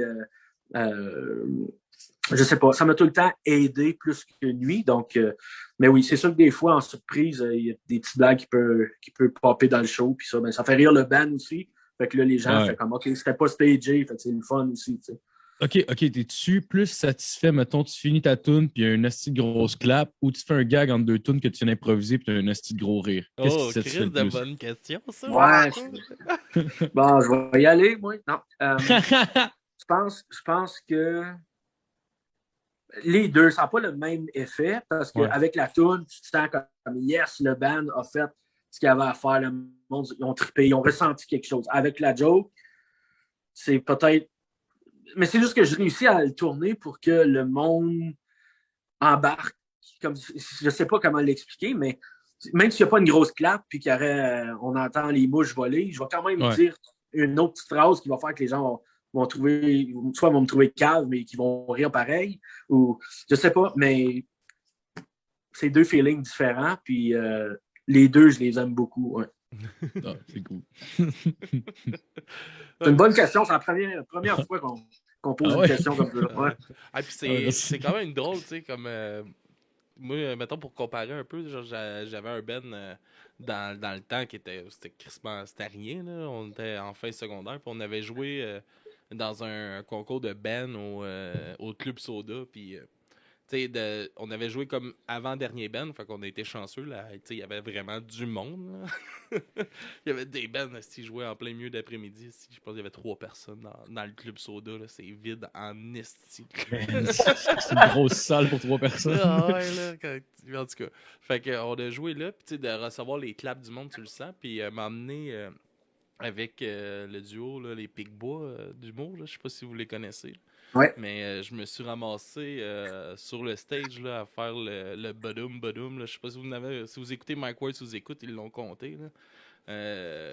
Le gars qui va faire badum badum sur le stage puis qui calisse la scène devant tout le monde dans le verre quand eux autres ils l'avaient pas eu les deux. Puis moi j'avais échappé la scène. Ah non, pas la scène, j'avais échappé le verre, j'ai remis le verre. Tu peux peut-être nous expliquer c'est quoi le jeu vite. Ouais, badum badum, ouais, c'est vrai. Pas clair, là.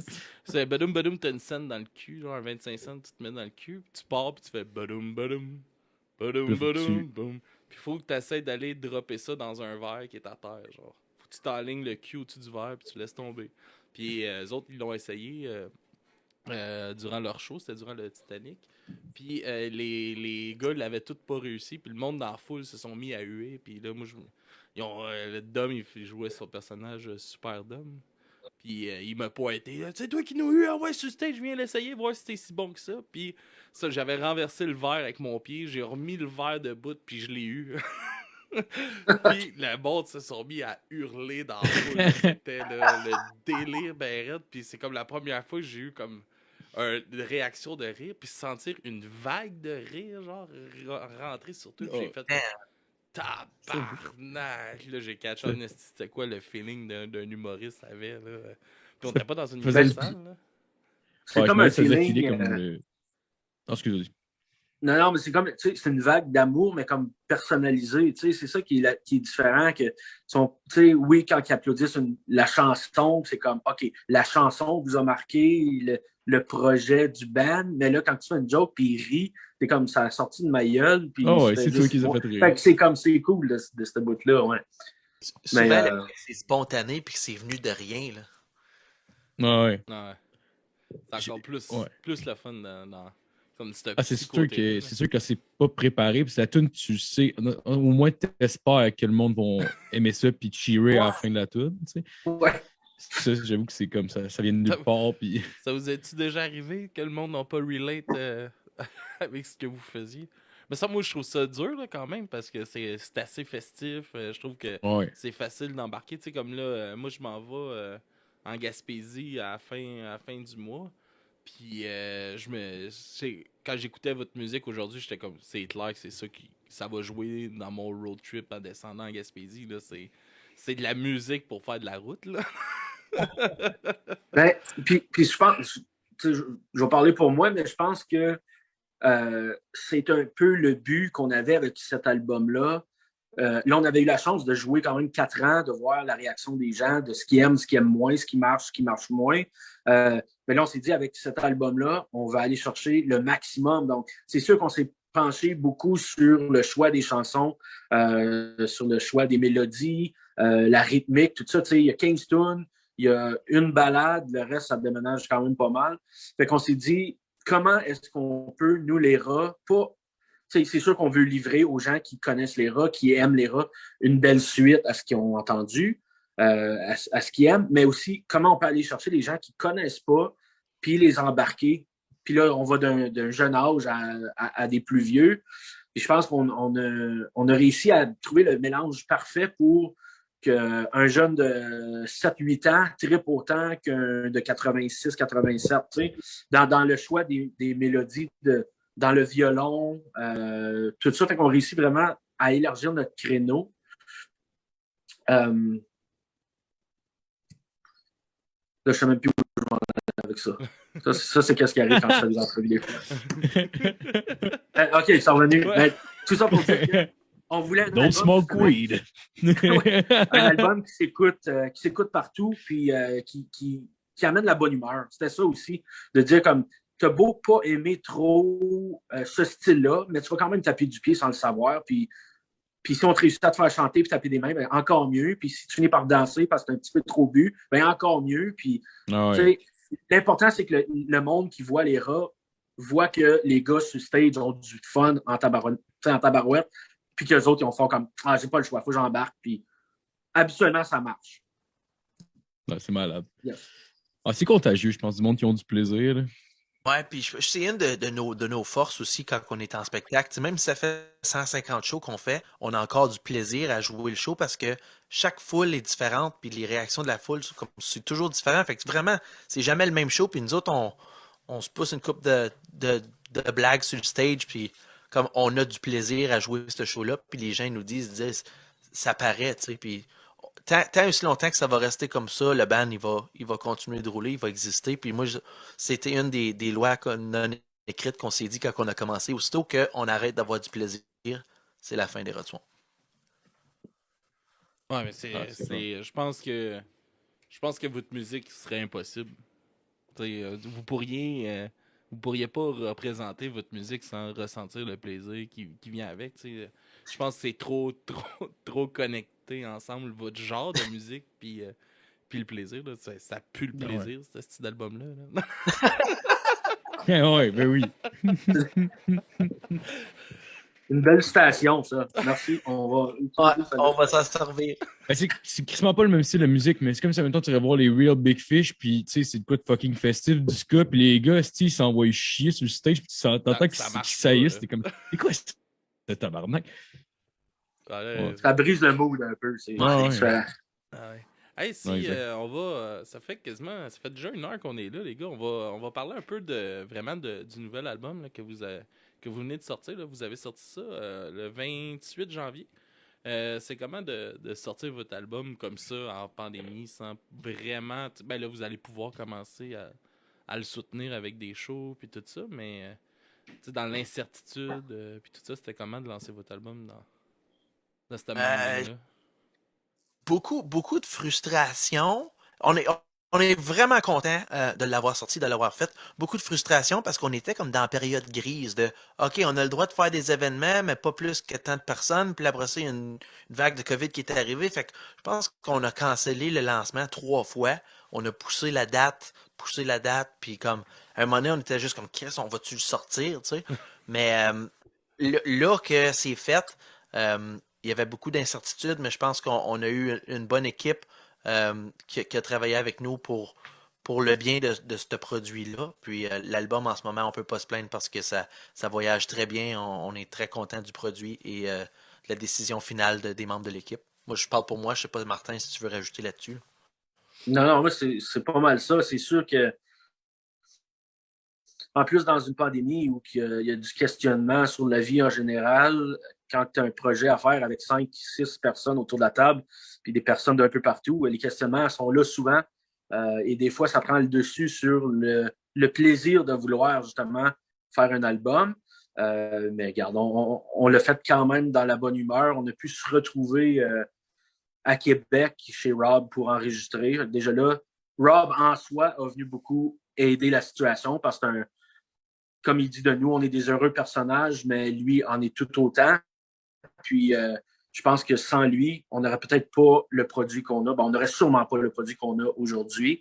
Et puis, malgré tout, toutes les fois qu'on a dû repousser, il y a quand même quelques chansons qui se retrouvent sur l'album que si on l'avait lancé en 2020 ou en 2021, à la revoyure, qui est la toune qui roule en ce moment, ben, à la revoyure n'était pas dans les plans à ce moment-là.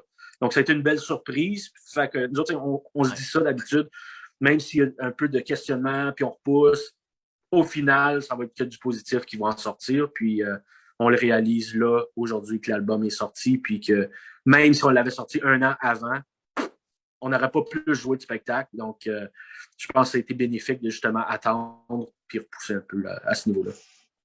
Puis Puis justement, là, tu parlais de Arvoyure. Comment que c'est de se dire que cette chanson-là va pas faire l'album, puis finalement, c'est le single de l'album?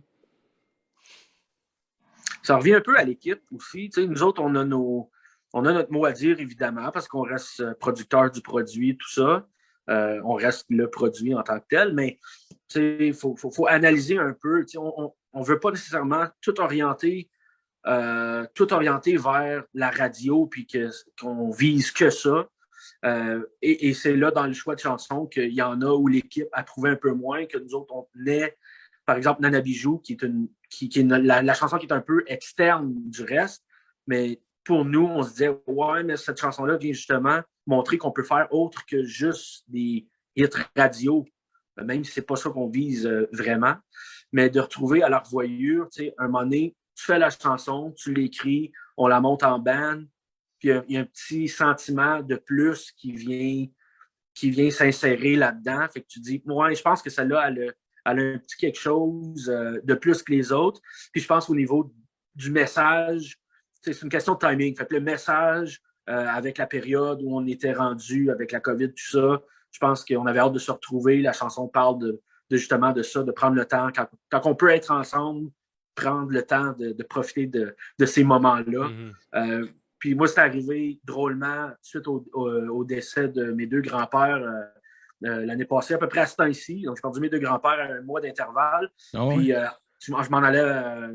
moi, je suis originaire de Timmins, dans le Nord-Ontario. Puis en m'en allant sur la route vers le funérail, j'ai eu ces paroles-là qui me sont juste venues comme ça. Fait que je les ai écrites dans mon téléphone. Puis en revenant, on s'est rencontrés, moi, Yann, puis Brandon. Puis là, en une journée, on avait écrit à leur voyure. Puis... je sais pas, c'est un petit quelque chose qui a de plus que les autres, puis là, que toute l'équipe dise la même affaire, ça, c'est une autre chose aussi.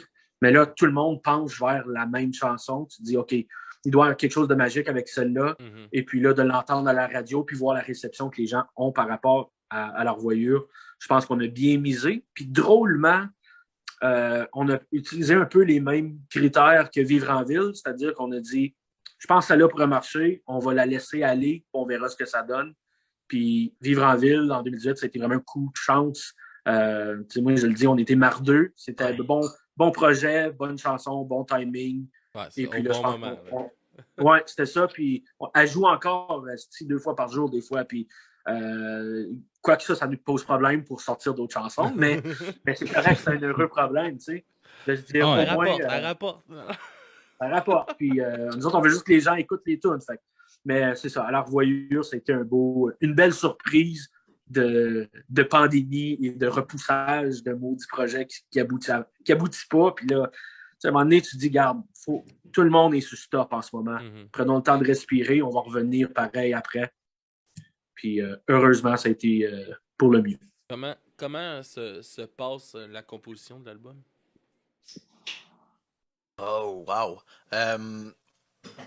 Pour le premier album de Vivre en ville, j'avais beaucoup de textes dans mon coffre-fort que j'ai sorti avec les boys parce que j'écrivais avant que les rats existent, sauf que j'étais trop timide, alors je sortais rien. Quand on a rencontré, quand on s'est rencontrés ensemble avec les rats, ben j'ai sorti ça. Puis tu sais, veux pas, j'étais quand même à l'époque du secondaire, fait que les textes étaient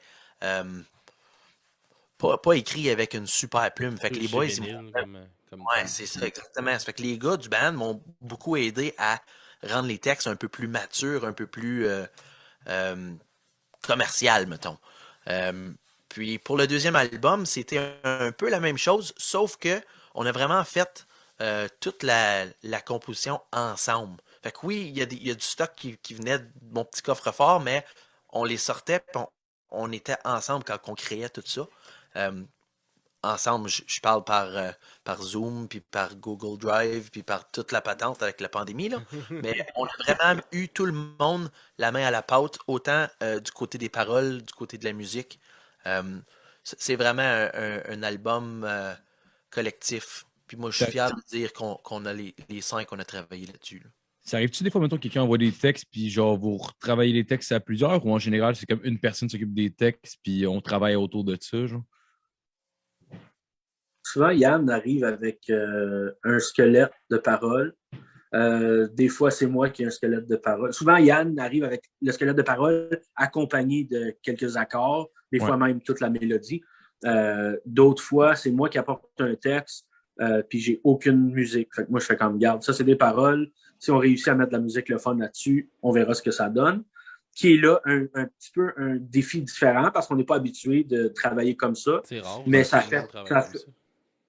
Comment? C'est quand même rare que le monde travaille comme ça aussi. C'est quand même rare. Puis, tu sais, moi, parce que moi, quand j'écris, j'ai pas nécessairement une mélodie en tête. Donc, moi, j'écris un texte qui comme ça me vient, fait que je l'écris. Puis après ça, on se rencontre, on essaie de tourner ça autour. Puis ça fait que c'est vraiment une chanson qu'on écrit ensemble musicalement et tout le tralala qui vient avec ça. Mais souvent, Yann va arriver avec un squelette qu'on va réviser ensemble juste pour faire ça que les. Pas que ça soit dans un François, pas dans François, mais dans un français impeccable. En François, ouais, vous mettez dans le cul. On se pensait au jeu de tantôt. Fait que ça soit dans un français impeccable. On veut juste que ça se tienne quand même là, dans la structure. Fait qu'on check ça ensemble, mais sinon, on aime ça garder un peu le côté raw, là, le côté vrai de la patente. Ouais. Donc, on essaie de pas trop y aller avec des gros mots qui veulent rien dire au final. Tu sais. Des fois, ben, c'est une crainte en même temps parce que tu dis, si j'y vais trop easy, mettons trop facile, tu veux pas que ça devienne trop cucu. Ouais. Mais en même temps, tu sais, y a des bands qui sortent des textes cucu que la manière que c'est écrit, tu sais, mettons, moi, le meilleur exemple, c'est les 3 accords. Le texte est facile, mais la manière que c'est écrit et pensé, c'est tellement champion que ça marche au bout. Puis c'est des textes puissants malgré tout. Tu sais, ou les Cowboys, chaque hectare, par exemple, c'est une histoire, mais c'est tellement bien écrit avec les bons mots, sans aller dans du gros français pas comprenable. Je pense que c'est là qu'on tient aussi notre côté vrai là-dedans aussi. Mais tu sais, même des trucs plus écrits, genre plume, mettons, là, qui, tu sais, on se tend, ils sortent pas des gros mots, genre, hyper recherchés, mais genre, il y a des belles images qui, genre, en tout cas. Ouais. Oui, du plume, puis Richard Desjardins aussi, qu'on écoute beaucoup. Ouais. On aime beaucoup ce vrai-là, ce côté vrai-là des artistes. Puis je pense que ça reste un peu dans notre spectacle aussi. Comme oui, on peaufine, puis on veut que ça rentre au poste, mais on se laisse le droit de faire des erreurs sur scène, puis on en rit, puis le monde font comme il s'est accroché, puis c'est pas grave, ils trouvent ça drôle, puis mais c'est fait de bonne foi quand même. C'est ça la vibe qu'il faut aussi. Là, un show, c'est pas censé être parfait non plus. Non. Exact. J'ai un autre podcast que c'était justement ça. Là, nous autres, on allait dans les shows, puis on se pluguait sa console, on tapait le show.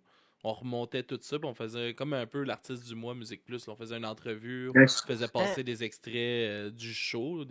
Puis c'était de démontrer l'énergie, le son d'un show. C'est pas censé être parfait, un son d'un show. Ça se peut que la voix est pas juste, ça se peut qu'il y ait une erreur de temps, ça se peut que des choses arrivent, mais il y a de quoi qui se passe. Puis c'était ça, tu sais, c'est de quoi que moi, je remarque souvent, peut-être un peu plus sur la scène punk au Québec. Tu sais, les salles sont pas bien pleines. Il y a bien du monde, justement, là, 35, 40 ans. C'est plus, tu sais, ça va plus dans cette vibe-là, la trentaine avancée, où, tu sais, il n'y a plus vraiment de jeunes de 18 ans là, qui vont aller voir un show punk dans un bar, puis il n'y a plus de place all age non plus. Fait que... Ouais, fait que, tu sais, je trouve... Voyons, je m'en allais où avec cette idée-là? Dans la même place que moi tout à l'heure, Ouais, c'est ça. Tabarnak. Bon, en tout cas, comment que ça devient à travailler avec Rob Langlois, justement, puis Fred Saint-Gelais? C'était un peu une chance en or, dans le sens où nous, on avait fait un top 5, top 3 des réalisateurs avec qui on voudrait travailler, qu'on avait un intérêt avec qui travailler. Et le top 3, il y avait évidemment Fred et il y avait Rob. Et donc, on a tendu une première perche à Fred. Et Fred nous est revenu en disant les boys, le projet est vraiment cool, ça m'intéresse, mais je pense que la personne idéale pour vous serait Rob. Donc, lui, il a refilé notre contact à Rob. Entre ça, Rob a vu les messages que je lui avais envoyés. Lui, il nous a écrit en disant j'aime ce que vous faites, je pense que je peux vous aider beaucoup là-dedans. Et si vous embarquez, moi, je travaille avec Fred pour le mix. Fait que c'était comme on a eu les deux pour un. Là. Puis Fait c'était que ça a comme comme cool que aussi, tu sais, comme tu dis, là, Fred a référé à Rob. Ouais, Et Rob a vu, tu sais, fait que ça a comme donné peut-être un peu de pouce. Et lui, il a envoyé aussi à Rob, parce que justement, de check ça, ces gars-là. Là. c'est ça, parce que Rob connaissait un peu les rats, mais pas tant. Les deux ont fait de la recherche, ont bien aimé vivre en ville. Donc, ils ont accepté les deux. Puis Rob, lui, c'est quand même. Ça fait quand même pas très longtemps qu'il fait de la réalisation ou qu'il assume qu'il fait de la réalisation. Et puis, fait que là, on embarque avec nous. Lui, automatiquement, travaille avec Fred pour presque tous ses projets. Travaille avec Fred côté mixage et mastering. Donc, là, quand on a eu cette info-là, on s'est dit, c'est sûr qu'on passe pas là-dessus. On y va à fond. Puis, on est très content. On a eu la chance de se rendre chez Fred aussi pour écouter l'album dans son studio, faire quelques touches finales à ça. On pensait peut-être pas le rencontrer. Lui, il était occupé, Fred, il était occupé avec tout. Là. Il était avec Chanteur Masqué. Là. Le gros projet de Chanteur Masqué, c'est lui qui réalisait toutes les tunes. Il était hyper occupé, hyper dans le jus, mais il nous a fait une place pareille. On a pu se rendre chez eux, écouter les tunes. On a vraiment eu deux bons bonhommes qui nous ont donné un gros coup de main, tant dans la réalisation, mais juste dans la direction de l'album. Oh, écoute, man. Ah, c'est deux gros noms, c'est sûr, oui. Ça va être bon pour vous. Là. Ça paraît beaucoup dans leur éthique de travail parce qu'ils ont beaucoup d'expérience, puis tout ce qu'ils font, c'est pour sauver du temps, c'est pour, tu sais, comme, c'était magique de les voir travailler autant chacun le bord que travailler ensemble aussi. Comme, on a eu beaucoup à apprendre à cette expérience-là. Ah ouais. Là, c'est clair. C'est clair. Puis vous avez fait un clip pour justement à l'Arboyeux. Comment ça se passe le tournage? Super beau clip dans un aérogare. J'ai trouvé ça vraiment cool. Ça lookait en crise pareil. De où est venue l'idée de ce clip-là? Vous avez travaillé aussi avec Bruno Labrie pour la réalisation du clip? En fait, pour Bruno, en fait, d'équipe, on savait qu'on voulait travailler avec lui. On avait vu ce qu'il faisait. On tripe vraiment. On le connaissait un peu. Moi, je le connais. Évidemment de son passage à Star Academy, mais je le connaissais plus parce que c'est le copain de Mélissa Ouimet qui est une artiste de chez nous. On s'était déjà rencontrés dans des galas, tout ça. On avait jasé un peu. Mais il est crissement bon dans ce qu'il fait. Puis encore là, c'est une bonne personne. Et là est venue l'idée d'avoir un clip. Lui a accepté, avant même qu'on ait le concept en tête, a accepté de travailler avec nous autres.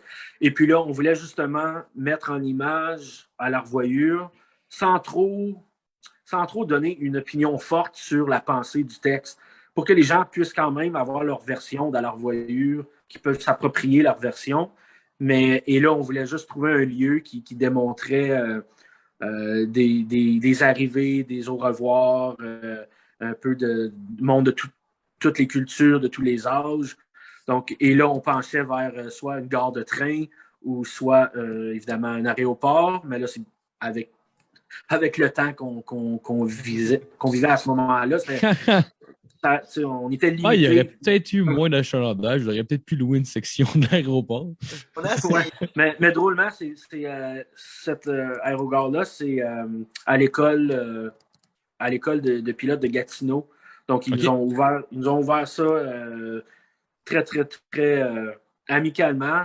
Heureusement, on n'a pas beaucoup d'achalandage, donc on a pu avoir des shots avec un moment donné, là, quand on voit l'avion et les gens qui passent en avant, ils ont fait rentrer l'avion juste pour ce clip-là. Donc, on était chanceux, encore une fois, d'avoir une belle équipe pour nous aider là-dedans. Puis, évidemment, avec Bruno derrière le Kodak, on ne pouvait pas avoir moins beau que ce qu'on voit là. Puis nous autres, ça nous a permis de lancer un beau vidéoclip. Ah, c'est cool, ça. Dans ce temps-là, l'aérogare, est-ce qu'ils vous chargent un montant pour faire ça ou ils font juste genre, vous faites une petite pub en même temps? C'est une location, mais en même temps, nous autres, on dit on va mettre votre logo, tout, on va faire de la pub de ce côté-là. Fait, ils nous ont peut-être pas chargé la grosse pièce, mais nous autres, ça nous a fait plaisir aussi de louer et de partager ce bel espacement avec tous les petits avions. Puis, c'est clair. Quand même beau à voir. Ouais. Ben, c'est sûr, ça donne de quoi de plus beau que juste voir, mettons, un classique, juste des shots de vous autres live, puis vous autres qui buvez dans un bar. Ouais, non, c'est cool. Ça va sûrement venir pour un autre tour, mais... Ouais, non, mais ok, pas que ce soit de mal à ça, là. Il en faut une pour votre genre, là. Il en faut un, au moins un de même. Mais oui. Vous avez deux, là, corrigez-moi si je me trompe, là, mais vous avez deux covers dans l'album Martin de la Chasse Galerie puis Pourboire. Euh, Pourquoi vous avez choisi de faire ces covers-là? Martin de la Chasse Galerie, c'était la toune qui a rassemblé les Rod Swamp. Quand on s'est rencontrés, drôlement, c'était dans un concours pour un festival à Saint-Jean, Ok. dans notre coin. Puis moi, je sortais du secondaire, puis je m'étais inscrit en tant que chansonnier tout seul dans ce concours-là. Puis c'est la tune que j'avais décidé d'interpréter pour le concours qui était Martin de la Chasse-Galerie. Puis ce concours-là était filmé par les productions de TV Rogers, dont Martin était le caméraman. Il Oh, travaillait pour shit. Rogers dans ce temps-là. Fait que c'était un peu là, puis Patrick qui était dans l'organisation du festival, de la patente. Fait que c'était un peu là qu'on s'est rencontrés, puis c'est grâce à Martin de la Chasse-Galerie qu'on s'est vraiment euh, appelés pour s'asseoir ensemble. Fait qu'on trouvait que c'était un beau clin d'œil à ramener cette chanson-là sur l'album, autant pour l'histoire de l'album, puis l'histoire que cette chanson-là a à travers le Québec aussi. C'est une tune qui traîne bien du bagage, que ce soit avec La Bottine, que ce soit avec Michel Rivard. Il y a beaucoup de gens qui l'ont joué, puis il y a beaucoup de gens qui la connaissent. Fait que je pense de la prendre, de l'emmener ailleurs, un petit peu plus rock, c'était bénéfique pour nous, puis en plus, elle a une belle histoire pour le band. Fait que ça, c'est une des raisons pourquoi que Martin de la Chaise Galerie est sur l'album. Puis Pourboire, ben, c'est un groupe natif de notre région qui s'appelle Deux Saisons. Puis eux, ils ont tourné leur boss peut-être une vingtaine d'années passées. Puis encore là, on est des gars de terre à terre qu'on aime se faire des clins d'œil à nos racines. Fait qu'on a décidé de reprendre un des vieux classiques puis de la remettre à jour au goût du jour pour que peut-être une nouvelle génération entende cette tune-là. Ouais, cool, cool. Puis est-ce que Rob il chante sur Martin de la Chasse-Galerie? Oui, Rob, c'est lui qui fait le diable. Ouais, hein? Ouais, c'est ça, je me disais, j'ai dit, ça, je suis sûr que c'est Rob. Il chante à plusieurs places aussi. On a fait bien des back vocals, tout le monde ensemble. Il est Des drôle gang dans la manière vocals. qu'il travaille, ouais, c'est ça. Parce que Rob, il dit, là, les boys, il dit, on se garde une dernière journée. Il dit, on se fait un barbecue, on prend un verre, puis après ça, on s'en va chanter, on s'en va gueuler. C'est ça qu'on a fait. Fait qu'il nous a invités à souper. On a soupé tout le monde ensemble chez eux. On a pris un verre. Puis plus tard dans la soirée, on s'est enligné dans le studio pour crier nos poumons d'un gang vocal. C'est le hot, fun ça. à ce moment-là. J'ai vécu ça une Ah, fois là, ouais. d'enregistrer des gang vocals. Est-ce que c'est le fun? Ah, et surtout, comme, faut que tu dépasses la place où ce que tu t'en calisses. Fait qu'après que tu dépasses ça, tu fais juste varger, puis au mixage, eux autres, ils le dosent comme il faut dans toute la patente, puis Ouais, puis c'est- faut que tu t'en calisses parce qu'il ouais, faut que ça sonnera. Tu sais, c'est ça le but exactement. de Ouais, ça, c'est de tout le monde, que tu saves chanter, que tu saves pas chanter, on s'en calisse, tout le monde est accepté dans ce moment-là, tu sais. exactement. C'est ça qui fait que c'est humain puis que c'est beau aussi. Vraiment, vraiment. C'est un de vos plus beaux moments de studio, mettons, ce moment-là, ou? Ben, drôlement, moi je vais le dire de mon Ouais. côté. Un peu oui, parce que cette année, quand on est allé en studio, le studio à Rob, il est pas très grand. Puis on avait certaines mesures avec le COVID à respecter. Fait que malheureusement, on n'a pas pu être les 5 membres du band au studio en même temps. Fait qu'on faisait toujours des groupes de 2. euh, on se complétait bien, comme mettons, Ouais, on genre drum faisait, bass. moi, mettons, quand j'ai fait mes vocales, Martin était là une journée, puis Brandon était là l'autre journée. Brandon, il a fait toutes les backs. Fait que, tu sais, on se complétait bien dans nos commentaires, puis nos façons de faire. Fait qu'on a vraiment été stratégique pour enregistrer l'album, mais cette dernière journée-là, on était les 5 dans le studio pour faire le gueulage. Fait que comme c'est sûr que c'est une belle expérience qui va me rester en tête parce que c'est le seul moment où on était tout le monde en même Ouais, ouais. temps au studio. En plus, c'est la dernière chose qu'ils nous ont enregistrée, c'est comme la clôture de l'album. Ah, exactement. Ouais, On c'est avait hot. pris un petit verre en plus, fait que ça tout allait bien. Ah ouais, c'est clair. Toi, Martin, c'était quoi ton plus beau moment de studio? Il y en a tellement eu différents, tu sais, d'un point de vue, mettons, personnel sur mon band.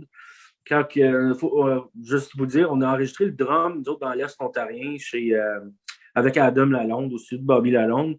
Bref, on a enregistré, c'est le seul instrument qu'on n'a pas emmené à Québec pour enregistrer, donc on avait fait tout ça ici, dans notre coin, puis, tu sais, veux pas, le drum, toute la manière qu'on fonctionne, on a décidé d'enregistrer instrument par instrument, donc, et évidemment, là, on avait fait des maquettes solides pour que Simon au drum puisse reprendre ça, mais lui est rentré tellement préparé qu'il a fait 15 tonnes en peut-être 2 jours au drum, puis c'était comme sur le clic.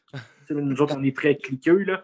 Fait qu'on est très sur le clic, puis surtout pour le drum, mais ça a acheté Rob sur le cul un peu.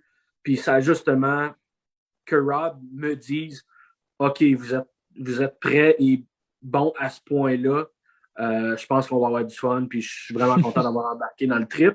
Puis ça, c'est juste en entendant le drum, tu sais. Fait puis moi, ça a juste venu mettre un crochet dans la cause un peu du stress de comme, tu sais, on veut quand même du fun, pas l'émerveiller, mais on veut quand même qu'il embarque dans le trip, qu'il soit fier. Puis, tu veux prouver que tu as ta place et que tu es aussi bon que ce que lui s'attend, genre. Exact, parce qu'il ne veut pas avec toute l'expérience qu'il a. Puis, comme je disais, moi, c'était un peu... mais ça l'a encore une idole aussi dans sa carrière en général. Fait que d'avoir son approbation puis qu'il dise OK, ça va être un beau trip pour le reste. Moi, ça a été un beau moment. Tant pour Simon qui était crissement sa coche, mais tout le monde après ça, on s'était donné 2 semaines, fait 14 jours en tout pour enregistrer 15 tunes. Après ça, c'était du mix, master, on n'y retournait plus. Fait que nous autres, il fallait être prêts, il fallait être à notre affaire. Même que Rob trouvait ça quasiment impossible, mais on l'a fait. Puis je te dirais que moi, j'ai fait une journée et demie de bass, 15 tunes. J'ai jamais été plus de même après cette journée. C'est fou, c'est comme si j'avais travaillé 48 heures sans dormir. On s'est donné cœur et âme juste pour que la pression a droppé après. Là, ouais, c'est dans ce moment-là que je dois briller, je dois faire mes affaires, puis après ça, tout le monde va y passer.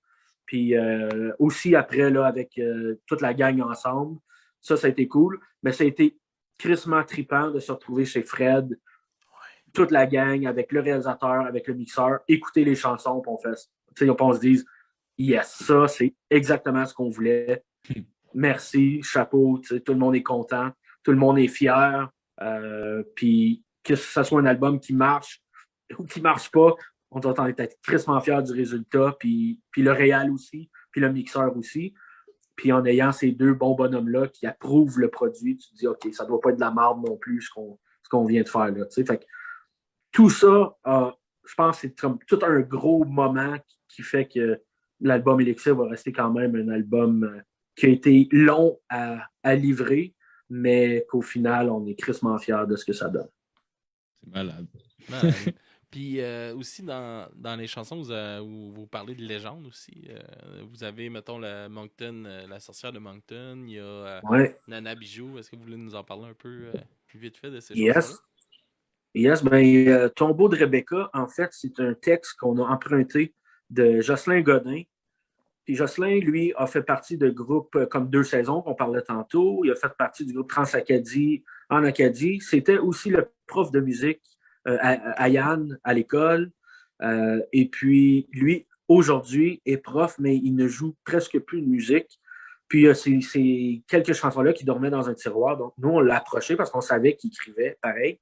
On lui a demandé, as-tu des chansons? On aime ça reprendre des reprises, mais on aime ça aussi adapter des textes qui n'a peut-être pas de vécu encore. Fait que lui, il nous a proposé Tombeau de Rebecca. Puis, étant donné qu'on s'est promené beaucoup, on rencontre ces légendes-là un peu en chemin, des histoires d'un peu partout. Puis, cette légende-là de Rebecca, qui est en fait une histoire d'une sorcière qui aurait vécu et qui aurait été évidemment possédée. Et pour s'en débarrasser, on l'a pendu, on l'a enterré, la tête en bas, les pieds en haut, cimenté pour pas que son âme revienne hanter les gens.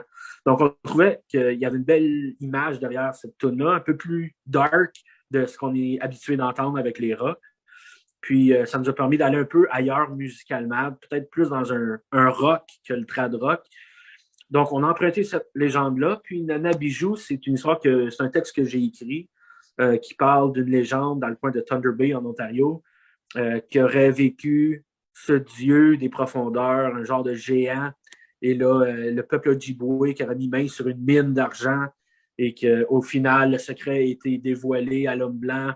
Il lui a voulu s'emparer de la mine, mais le géant avait dit si le secret meurt et puis que la mine est dévoilée, moi, je vais me transformer en pierre, en rocher. Et puis quand on se rend à Thunder Bay, c'est à peu près au même niveau que Terry Fox. Il y a une statuette de Terry Fox qui est là. Quand on va visiter la statuette, quand on regarde le paysage, au milieu de l'eau, il y a comme un île rocheuse. OK. Puis c'est comme si c'était un géant qui est couché sur le dos. Donc, c'est le géant qui dort, c'est le même qui l'appelle. Donc, on a voulu juste un peu raconter cette histoire-là. On avait Martin de la Chasse-Galerie, une légende du Québec, Nana Bijou, une légende ontarienne, puis le tombeau de Rebecca, une légende de Moncton. Donc, on aime beaucoup ce côté fantastique-là, un peu sorcier. Ouais, puis ça se prête bien C'est le à fun. votre genre. Tu sais, c'est. Veut pas le folk comme vous faites traditionnel, il est très raconteur. Puis Ouais, Oui, c'est facile de raconter une histoire à travers une chanson, justement, dans votre style. Tu sais, vous pouvez faire justement tu sais, avec le violon, la guitare acoustique, tu sais, vous pouvez faire des ambiances complètement exact. différentes. Puis c'est cool de pouvoir jouer là-dedans. C'est un peu le point qu'on utilise pour se défendre. Ben, je veux pas dire contre, mais tu sais, souvent, il y a du monde qui vont venir nous dire Hey, c'est pas trad, ça. Comme, tu sais, c'est rock. Mais là, on est comme, non, c'est trad rock parce qu'à quelque part, il y a eu une réflexion. On a des légendes, on a des hooks de violon, on a des transitions d'accords. Tu sais, comme tout a été pensé côté trad, oui, c'est rock. Oui, c'est un petit peu plus d'en face. Mais en notre défense, on a fait le travail pour que ça reste un projet trad pareil, tu sais. Mhm. Mais tu sais, on peut pas nier les racines aussi de, tu sais, comme, mettons, Martin qui est plus très dans le punk, toi aussi, tu l'étais, tu sais, avec, Ouais, c'est. justement, vous avez fait un petit thème, un petit hommage à la musique punk avec Je te veux dans ma vie, qui est justement un hommage à ce genre-là. Pourquoi justement vouloir faire ça?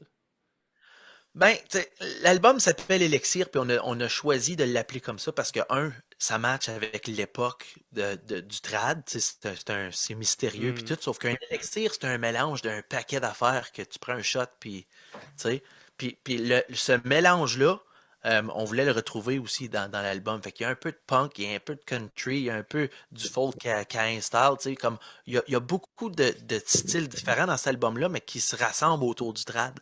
Puis c'est un peu là où on trouvait important de faire un clin d'œil à la musique punk aussi, parce que ça fait partie de notre passé. Puis sur le premier album, il y avait le petit cordonnier qui était un peu plus punk aussi. Puis on aime ça, c'est le fun à dévarger en show aussi. Fait que c'est- c'était naturel pour nous autres d'en mettre une petite Mhm. punk dedans. Puis, là, je sais pas si Mysterio Mystère est dans les vapes ou non, mais c'est comment participer à Rock and Roll? Quelqu'un qui a participé à Rock and Roll ou il est dans les vapes? Il est dans les vapes. Non. Je sais pas, il a marqué ça dans le chat, là. Fait qu'il doit y en avoir un qui a participé. C'était peut-être juste une joke, je sais pas, Non, parce qu'il est comme il y avait Chris. l'émission à Musique Plus, Rock and Ouais, Roll, je sais. mais L'affaire de Rémi Pierre Paquin. ouais, mais il devait trouver que sûrement Martin, tu devais ressembler à un participant. Je ressemble souvent à des participants. Là. Quand il y a un chauve avec une barbe, ça ressemble à d'autres chauves avec une barbe. Ouais, je Fait peux que plus Mais non, de Mystère, physique. là, fais tes recherches comme faut la prochaine fois, elle va me faire poser des questions de même. esti. J'aime ça, les frettes. Tu sais, on parlait, tu sais, quand tu rencontres du monde, tu sais, puis des fois, ça fait des frettes, là, tu sais, comme là, un peu. Ah ouais. Puis, la fois que ça m'est arrivé avec quelqu'un, tu sais, moi, ça m'est arrivé avec mon oncle Serge, là. On reçoit mon oncle Serge à la maison, on fait une entrevue avec, dernière question, ça fait un fret, puis on finit l'entrevue là-dessus. Ah, t'as fini là-dessus pareil. Ben, il y avait plus. Ah, t'as On plus était rien. comme à la fin, là, tu sais, ça faisait comme 1h30 qu'on jasait. Ouais. J'arrivais à la fin, puis c'était comme, sur quoi que sur quoi l'affaire la plus weird que t'as signée? Là, il me dit, bah, je veux signer des patates, des cossins de même. Puis là, je voulais de quoi de peut-être un peu plus trash. Des patates, ouais, j'avoue. Je voulais de quoi d'un peu plus trash. Fait que j'ai donné l'exemple de JF Mercier qui avait signé un pubis, mettons, de femme. Puis, jamais signé ça. Ça finit là-dessus. Bon, ben, bonne semaine! Nice. C'était comme, ouais, yes, sir. Vous avez, en 2019, vous avez eu des nominations au Trill d'Or. Puis vous avez gagné groupe de l'année. Qu'est-ce que ça vous a fait d'avoir cette reconnaissance-là? Ouais, c'est une belle reconnaissance parce que on fait pas ça pour les prix, mais en même temps, quand ton nom est annoncé comme lauréat ou quoi, tu dis, hey, c'est justement le travail, tout le questionnement, le travail, la détermination qui a été mis envers l'ERA, ben, c'est reconnu par l'industrie, par les pairs aussi, parce que je veux pas, c'est nos amis qui se retrouvent dans ces comités-là de toute façon. On s'entend que le réseau francophone, c'est pas un grand réseau, fait qu'à quelque part, c'est tout le même monde qui est là-dedans à un moment donné. Fait que de se retrouver lauréat de ça, bien, premièrement, c'est justement la plus belle reconnaissance. C'est le fun d'avoir la statuette, mais je pense d'être en nomination, c'est autant aussi important. Puis je pense que c'est autant valorisant aussi de dire notre projet mérite d'être nominé. Puis c'est cool aussi. Puis on a été lauréat aussi 2 fois pour les Country Music Awards Ontario.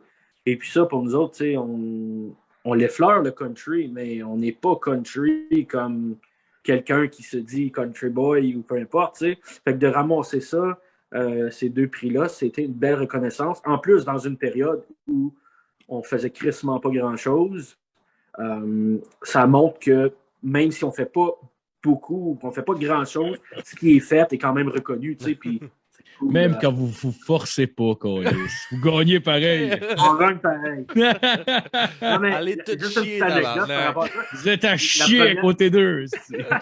La première fois, on s'est inscrit, évidemment. On était là pour ramasser le prix. On jouait dans le gala. Là, tout ça, parfait, excellent. Là, la deuxième année, on se dit, on va pas s'inscrire parce que, premièrement, on n'est pas tant country. On l'a eu, notre chance. Fait que c'est cool. Puis là, premièrement, il y a quelqu'un qui nous inscrit quelque part. Fait qu'on se retrouve en nomination quand même. Puis là, on se dit, OK, merci, cool. Et, mais là, on ne s'attendait pas d'avoir le prix. Fait que là, on est chacun chez nous. Le soir du gala, moi, au préalable, je dis non, on ne se rendra pas cette année parce que la COVID, mais regarde, on est 5-6 à déplacer. Puis on l'a eu l'année passée, bref, tout ça. Puis on est chacun chez nous. Puis là, on reçoit juste un message d'une de nos amies qui est là-bas qui fait « Félicitations, les gars, vous avez encore... On est comme « Qu'est-ce que c'est le Christ qui se passe? » En tout cas, on l'a eu 2 fois, mais... C'était-tu télévisé, genre? Est-ce que vous le regardez en même temps? Ou C'est pas télévisé. Ça se passe à London. Okay.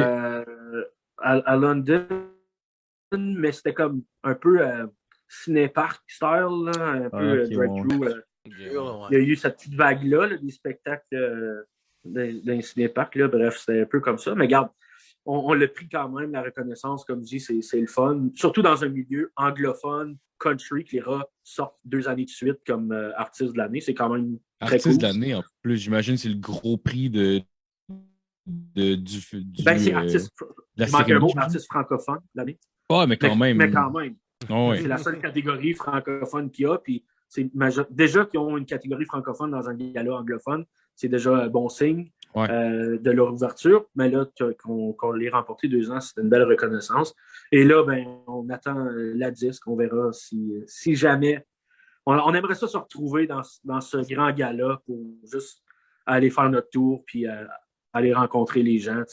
On l'écoute. Aller bloquer en rencontrant des gens. Yes, ça serait malade. Je vous le souhaite, les gars, pour eux. Je vous le souhaite, ça serait fou. La spécialisation à Yann, c'est bloqué devant le monde. Non. Bloqué avant qu'Hubert Lenoir te mette dans sa bouche. Il va rencontrer Guy Cloutier, son idole. Monsieur Cloutier! C'était-tu nice, violer Nathalie?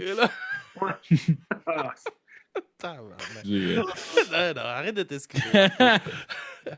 Yes, hey les gars, ça fait 1h40 qu'on jase. On va closer ça tranquillement. Je vous laisse vous plugger avant que je parle des chansons qu'on va aller écouter. Puis après ça, on se laisse. Ben, nous plugger, l'album Elixir est disponible partout, en format numérique sur toutes les plateformes. Sinon, on a mis sur pied, on a ouvert il n'y a pas longtemps une boutique en ligne. Donc, on travaille à sortir des t-shirts, des cotons ouatés, des affaires à vendre sur cette boutique-là. Donc, si vous voulez aller voir de quoi ça a l'air, sur notre site web www.lera.ca, il y a des informations là-dessus. Sinon, il y a un lien qui vous emmène à la boutique. Puis à la boutique, vous pouvez commander les copies physiques. Donc, ça nous fait un plaisir d'envoyer ça par la poste. Sinon, on met les dates de spectacle qui se retrouvent, les spectacles qu'on va faire, des reports, des nouvelles dates. On a hâte de remplir le calendrier. Ça se retrouve. En ce moment, il y a 3-4 dates. Il y en a qui vont être annoncées bientôt. Donc, sur le site web ou encore sur Facebook, on crée des événements sur Facebook. Fait que les.ra.officiel sur Facebook, même chose sur Instagram. On est là, on est jasant. Fait qu'envoyez-nous des messages, puis on espère venir vous voir bientôt. Yes, sir. Puis Marco, on se barre le casse tous les vendredis? Les vendredis, on se barre le casse. Je me rappelle pas qui on a eu. On n'a pas personne de booking. J'étais chier sur le booking. Ouais, vous deviez avoir Jer cette semaine, mais finalement, là, ça marche pas. Là, il est trop occupé. Ouais, finalement, il peut pas être occupé. Bonne fête, Jer, en passant. Ouais, bonne fête. Ben, en fait, ça va être fucking trop tard. Là, mais... Ouais. Yes, fait que... Ouais. Non, si vous tentez, écoutez, on se barre le casque, podcast humoristique, on se Lise Maurice, puis c'est ça. Yes, sir. Fait que on va se laisser sur... bon, là, j'ai un blanc des titres. À l'Arvoyeur, on n'a pas assez parlé. Puis Vivre en ville, on va se laisser sur vos ces deux clips-là. Puis vous nous présentez la chanson Boire de Bud Actan. Pourquoi vous avez choisi cette tune-là? À boire. Vas-y, Yann, vas-y. À boire, c'est un beau clin d'œil parce que Bud Actan, c'est un band qu'on a tous écouté avec les Rotswamp, qu'on soit sur la route ou whatever. Rob Langlois a pris part à ce groupe-là il y a quelques années. C'est un beau clin d'œil, c'est quelque chose qui nous fait triper. Marc? Ben, c'est justement, on a eu une courte chance de faire leur première partie avant que la pandémie frappe.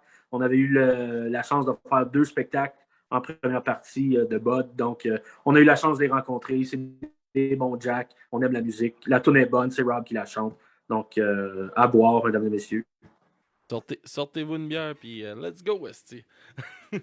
Fait qu'on se laisse sur ces chansons-là. Oui, Marco, t'avais quelque chose à rajouter? Ah non, merci beaucoup, les gars, d'avoir été là ce soir. C'était bien cool. Puis, honnêtement, je vous souhaite beaucoup de succès dans ce qui s'en vient. Puis, dans le fond. Ouais, votre chemin va déjà bien, là, mais honnêtement, je souhaite tout le succès que vous méritez. Puis, je vous souhaite un petit gala de la disque. Merci beaucoup, les boys. Merci à vous autres de l'invitation. Ça nous a fait plaisir d'être avec vous à ce soir. Yes, ça fait super plaisir que vous avez accepté. Yes, fait qu'on se laisse sur À l'Arvoyeur, Vivre en ville et à boire de Bud Actan. Puis après ça, ben, on se revoit jeudi. Ceux-là qui veulent être là, moi et Kevin, on fait la critique du nouvel album d'Avril Lavigne. Jeudi 19h30 sur Twitch. Puis on va avoir Xavier Tremblay de La Cassette. Nos ennemis. On va les avoir avec nous autres encore une fois. Cette fois-là, fait que on se laisse là-dessus. Puis à la semaine prochaine, tout le monde.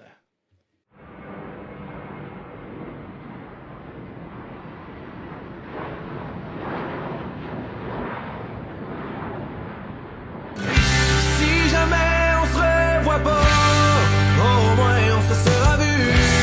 Parce que c'est déjà le temps de se dire à l'Arvoyeur. Reprendre la route, rapailler, puis faire un bout, puis tant qu'à faire un bout, ben on va se rendre. Sachez que ce fut bon de vous voir, on va se souvenir d'ici un soir où on s'est oublié pour un moment.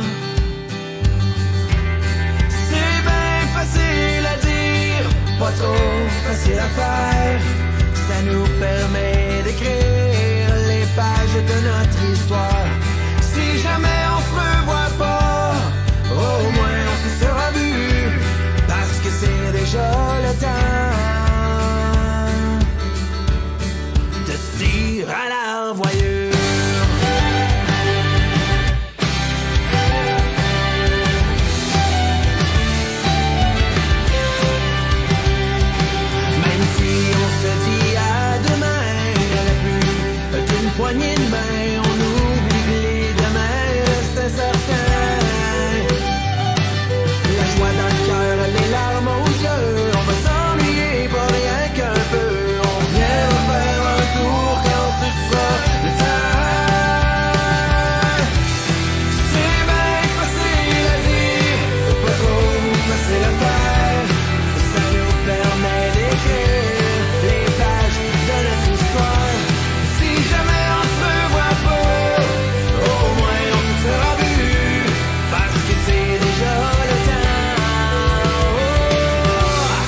Je suis peut-être pas faite pour vivre en ville, mais je sais pas parce que je suis pas encore là.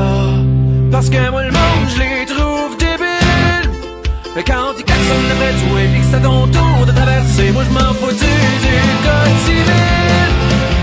C'est bien de s'adapter quand tu l'as jamais respecté. C'est peut-être juste moi qui est pas habile avec la ville. Difficile de faire le changement, de partir en appartement. La vie dans le bois c'est le confort, je veux rester proche de la verge d'or. Quand t'es du cul, le cœur battant, je vois dehors pour passer le temps. Je tirais du gun pour m'amuser, puis je mettais des cages à mener. Au harpon dans la rivière, ou tirer de l'âme dans une chaudière. Passer l'été à faire du bois, faut chauffer le poêle pendant l'hiver. La nuit tombée tout nu dans le lac, il fallait pas voir de lumière. Tout d'un coup que ça joue contre nous autres et qu'on voit les boules à ma mère. Je suis peut-être pas faite pour vivre en ville, mais je sais pas parce que je suis pas encore là. Parce que moi le monde je les trouve débiles. Quand ils klaxonnent après tout et puis que ça tombe autour de traverser, moi je m'en fous du code civil. C'est bien de s'adapter quand tu l'as jamais respecté. C'est peut-être juste moi qui est pas habile avec la ville.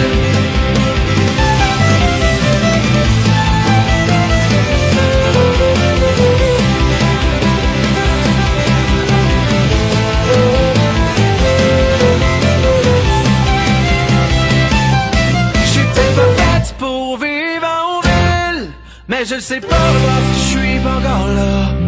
Parce que moi le monde je les trouve débiles. Quand ils klaxonnent après tout et disent que c'est à ton tour de traverser, moi je m'en fous du code civil. C'est bien de s'adapter quand tu l'as jamais respecté. C'est peut-être juste moi qui est pas habile avec les villes.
La vie s'achève dès que s'arrête le doute.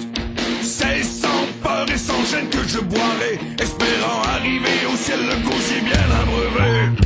Je boirai pour mes peines, je boirai pour mes joies. Je boirai chaque soir que Dieu m'apportera, seulement pour noyer la vie